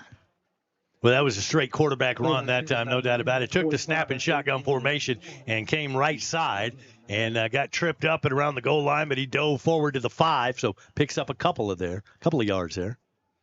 Still got Lou Jack Smith, number 3, in the backfield with him. And we'll have 2 receivers set to the near side. One of them will be Lopez, if I can get used to him wearing number 1. Yeah. He'll go to the far side of the field. Also, number 12, Jamarcus Cherry out there. Here's the snap to Fryer. Fryer looking. Quick pass to the outside, intended for Lopez around the 8-yard line. It'll go incomplete. That was a little bit high, but probably should have been hauled in. But it was not. Incomplete pass. And now a 3rd down coming up, 3rd and 8 from our own 5-yard line. Yeah, pretty gutsy pass throwing that to that far side line. Was. That deep in your territory. But he hit him. I mean, it probably should have been a completion. I mean, he threw a good pass. He put it where only we could catch it. Yeah. 5:45 to go here in the And it's not easy to come in, prior hadn't thrown a ball and coming in cold like this. I mean, that's a tough spot. Pryor once again will be in the gun. His feet will be right on the goal line. Looking. He'll put it down the field. Boy, I'll tell you, it was a beautiful pass, but a better defensive play by Bishop Kenny. Lopez just could not hang on at the 25-yard line. Well, he timed that exactly right. The defensive back, that ball got there and the hit got there at the same time, and there wasn't no way Lopez could hang on to that one. That ball went flying in the air, and that could have been trouble, but luckily it falls to the turf. It does. Now Suwannee will have to punt it away. Another 3 and out. Yeah. From deep in our end zone. I mean, we'll be standing on the end line. Yeah. And they're going to get great field position out of this thing. Yeah, their deep back will stand somewhere around the 40 or 41-yard line. On our side of the field, A.J. Hitt, we're looking for another player to get out there to fill a position. Well, Jace Moran has just checked into the ball game. And I think Suwannee's going to have to burn a timeout here. They will. They'll sort this out and see if we can't get this straight here. Back in 30 seconds. Suwannee Bulldog football on rivercountrysports.com. Uh-oh, better call Bennett's.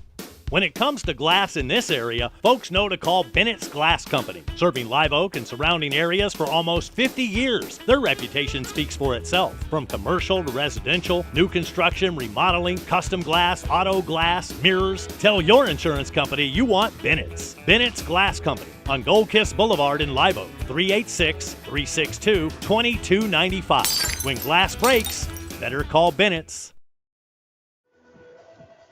Suwannee Bulldog football on rivercountrysports.com. Appreciate you tuning into the ball game. The cool thing about this, now that we're streaming, is if you don't catch it live, you can watch it tomorrow.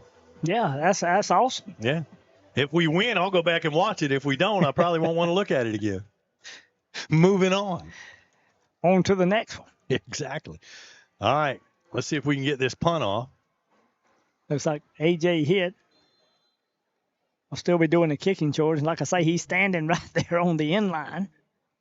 Pretty good snap. He steps backwards. Boy, high end-over-end kick. And, boy, it's going to take a bulldog roll all the way to the 34. He might could have let it roll a couple of more yards. Yeah, he scooped it up a little before I wanted him to. Let that thing keep bouncing. But let's see. Got it out to the 34. And that's where Bishop Kenny will take over possession. Yeah, they'll have great field position right around the 34. They moved the ball pretty good last time on us. And I think we'll have a lot of new numbers on defense this time. Yeah, we're starting to move kids in and out of the ball game. So I see Jack Harrington checking in. The number 25 out there on the field, that's Jeremy Webb. Shotgun formation for Hawkins. Single back in the backfield. Number 80 will come in motion near side. Handoff. Boy, I think the fullback slipped on the quarterback's foot or vice versa. But anyway, he went down to the turf before he got to the line of scrimmage. That was number 37. Yeah, Will Alish.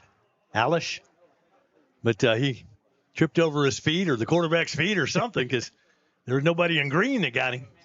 No, absolutely. But he'll lose a couple. 2nd and 12. Shotgun formation once again for Hawkins. Single back in the backfield. Receiver set to either side. Hawkins looking, little topsy-turvy, looking down the field. Got a wide open receiver right around the 9-10, and he makes the catch, and he'll fall forward to around the 2-yard line, maybe inside the 2 and at the 1. Oh, mercy. Yeah, our defensive back never looked for the football. I mean, he was running with him, but Bishop Kenny, their receiver, turned around and caught the ball, and then I don't think we even knew it was in the air. Wow. A good-looking pass from the backup quarterback from Bishop Kenny hit his receiver, and again, they're knocking at that doggone door. The touchdown door. Inside the Roundtree 4 red zone again. And just having some problems with the coverage. We sure have. And with Columbia on the horizon, that doesn't bode well. It surely doesn't. Now, I couldn't get the number of that BK Crusader that made the catch because it was in that far dark corner of the other end zone. And I was too aggravated. Yeah. All right. 3-yard line, 1st and goal. Knocking on the Suwannee door. See what backs they come with this time. Elish, number 37, will be the single back in the backfield. Hawkins will be the quarterback. 2 receivers near side. Hand off to Elish, and we drag him down from behind. Probably around the 2, maybe the 2.5. Jace Moran on the tackle that time. Nice solo tackle. So that running play didn't go anywhere. And it'll be 2nd and goal. Been a lot of time inside this goal line here trying to keep them out. Was able to do it successfully the last possession, but now faced with tough odds once again. Yeah, been looking at the concession stands this whole second half so far. Yeah, the NJROTC, man, we appreciate them. Oh, yeah. Chicken strips. There you go. Hawkins, the quarterback, hands off first back through. Again, it is number 37, Elish. He tries to go straight ahead, and he runs into a wall of dog, bounces to the outside, and then gets tackled. Moran in there on that tackle once again, along with looked like number 25 Webb. And, that time they had him stuffed up, and then he tried to get outside, and Suwannee strung it out and wouldn't allow him to happen. That running play no good, 3rd and goal. See, they'll run another new player into the football game. Actually, it's the wide receiver, number 80, Carter Harris. Actually, he's been in there before. He'll come to the near side. They're at the 4-yard line now, so they lost a yard. 3rd and goal from there. Shotgun formation for Hawkins. Single back in the backfield. Hawkins, quick pass. Little slot pass over there to the outside. Suwannee was all over him like white on rice, and we'll hammer him to the turf around the 4.5. McCoy made that catch, but after he made the catch, there was nowhere to go. Yeah. Too much green in the way. So it's going to bring up a 4th and goal situation. Now, this time I do see number 35 out there. That is Lopez. Now, he may be running the football or something, but. Well, it looks like this time they're going to kick. Yep. So the field goal try. From the 11, it'll be a 21-yard attempt by Lopez. And this will put them up 2 scores if they're successful. Long snap count. Here it is, set on the tee, low line drive, and it is good by Lopez here in the 3rd quarter. And that extends the lead. It's now Bishop Kenny 20 and Suwannee 10. 2:06 to play 3rd quarter. Bulldog football on rivercountrysports.com.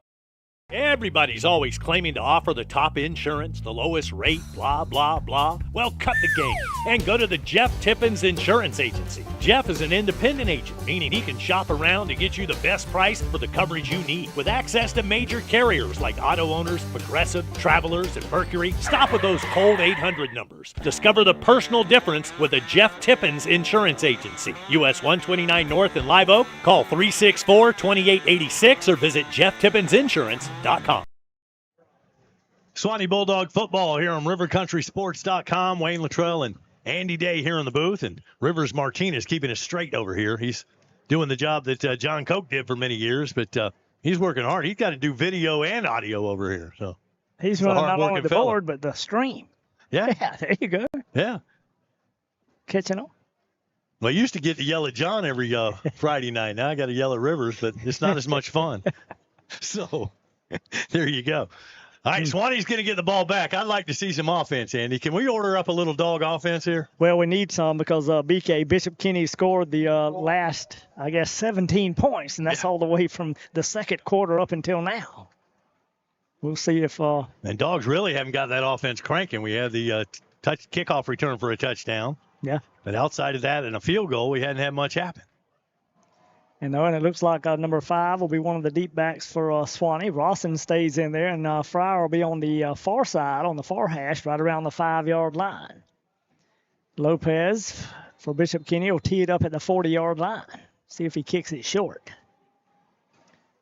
This time he kicks it end over end. It's going to go to Fryer. Fryer will take it about the 1.5-yard line. Fryer up to the 15, to the 20, still on his feet, does a little spin move, and he'll be hammered to the turf right around the 25-yard line. Now, Fryer with pretty good speed in his own right, but could not break it. And now Suwannee will set up offense at their own 25-yard line.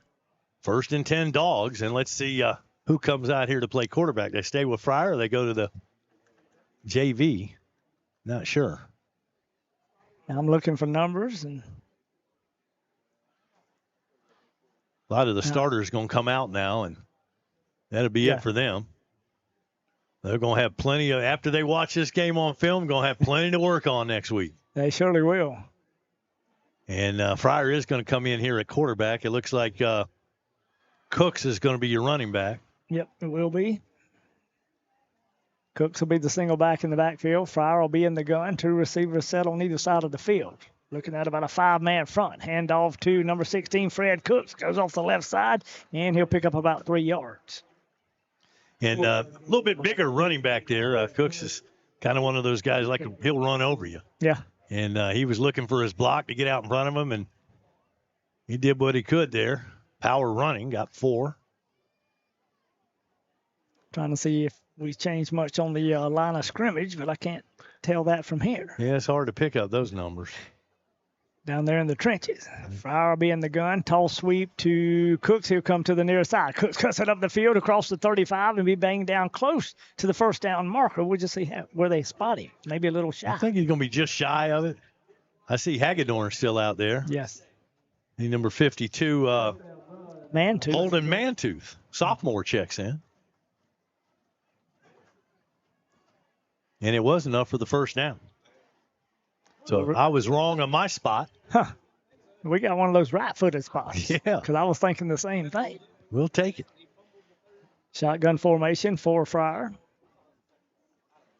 Cooks will be the single back. Quick pass out here to Lopez. He makes the reception, and he'll go dive forward across the 40-yard line up to around the 42. Lopez, I said this last year, he's become the possession receiver, and he's showing it again this year. You got Rosin with the speed. He's your deep threat. You got Fryer, who also has speed and can come across the middle as well. But Lopez makes those tough catches, and he seems to be there when you need him. All right, flag on the play.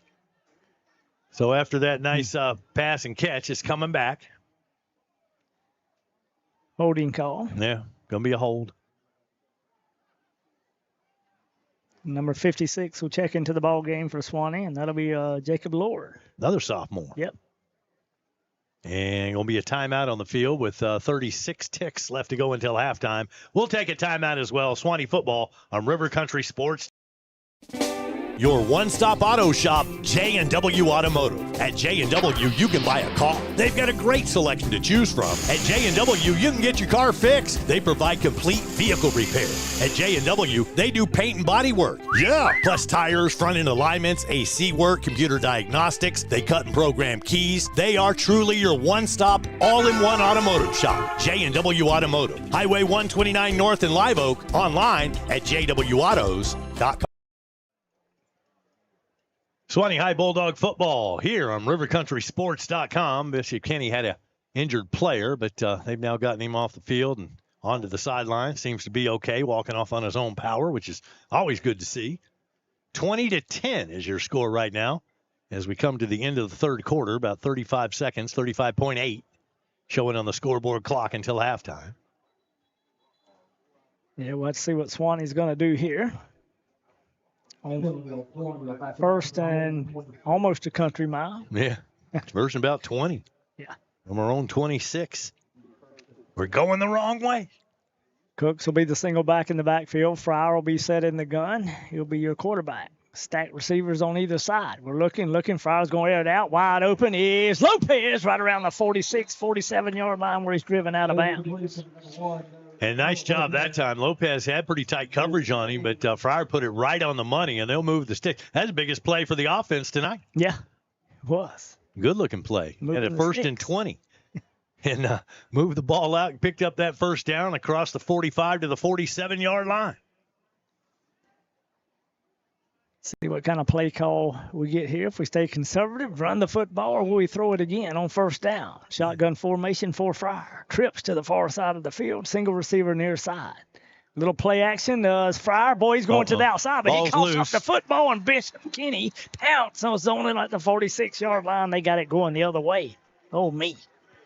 And that was just ugly there. What can you say? Fryer had the football, and he had it out there like holding a loaf of bread. And got hit, and that ball just come flying loose and bounced right into the arms of one of those Crusaders. And there you go, turnover. And as we begin the fourth quarter, it'll be Bishop Kenny football. That's going to do it for 3 quarters of action with your score.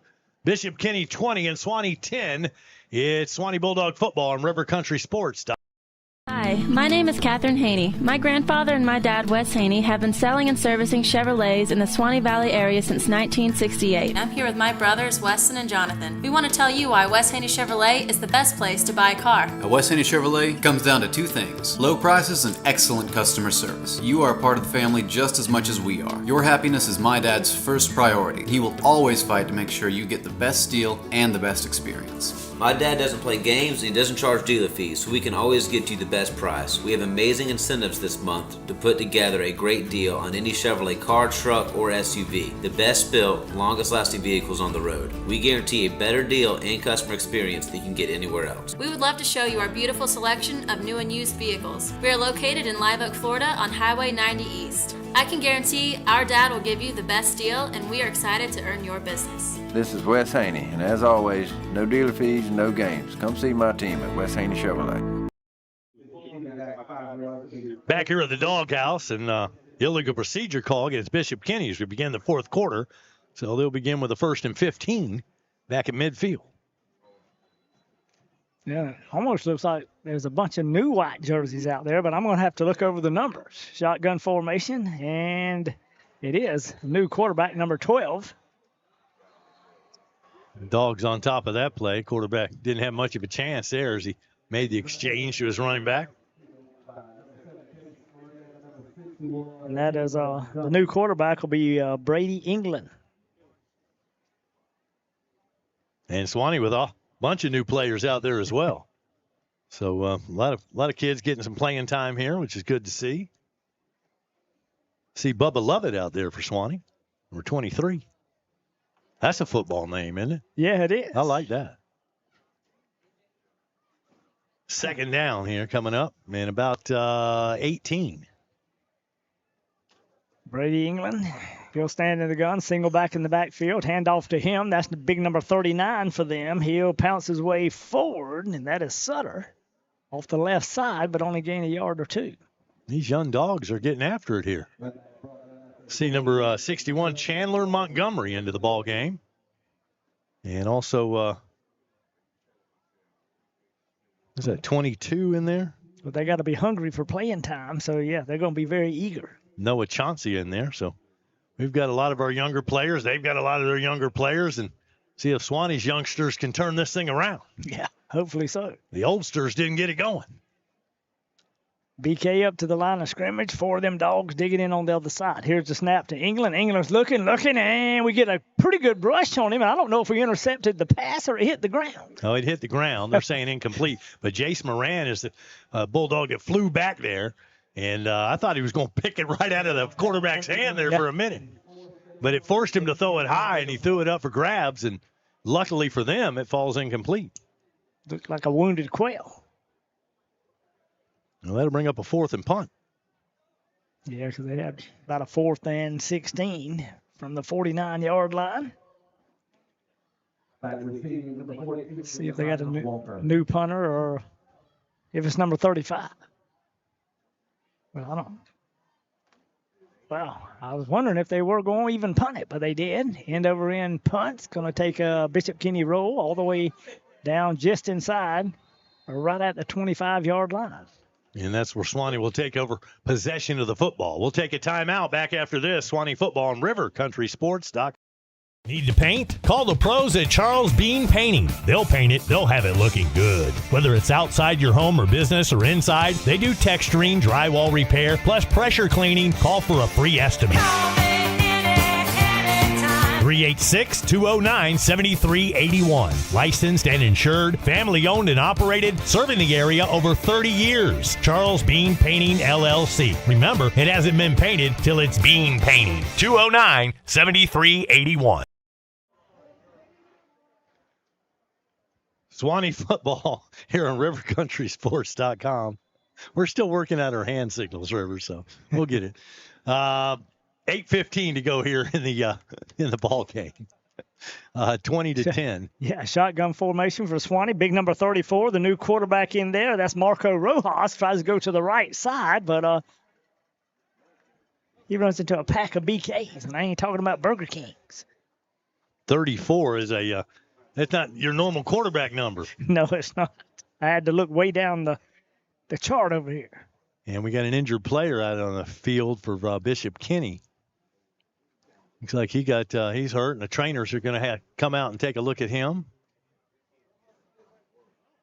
But new quarterback and a whole new unit in there, basically. All right, injury timeout. Back after this is Suwannee Football on RiverCountrySports.com.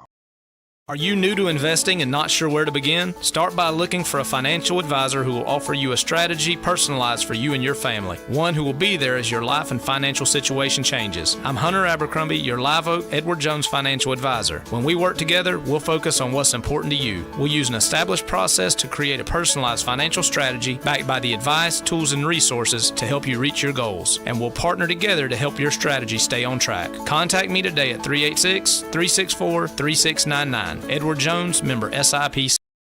Well, Andy, we're going to have to scramble a little bit on the roster here to find the names and everything because got a lot of the younger kids in, and hopefully we got names for the numbers as we see them. But this is always a fun part of the broadcast. Yeah, it is, and it's almost like number 34 when Rojas came in there. It kind of surprises you. You usually think of that as a running back number. Yeah. But he'll stand in shotgun formation. Single back in the backfield. Two receivers near side. Here's the tall sweep out there to number 41. He's coming to the near side. Shows some speed. Crosses the 35. Will be banged out at the 37-yard line. That's a freshman running back there, Troy Nelson. And he showed some speed there coming to the near side. He sure did. Good-looking running play. We had second down and 11 there, and he got the first down.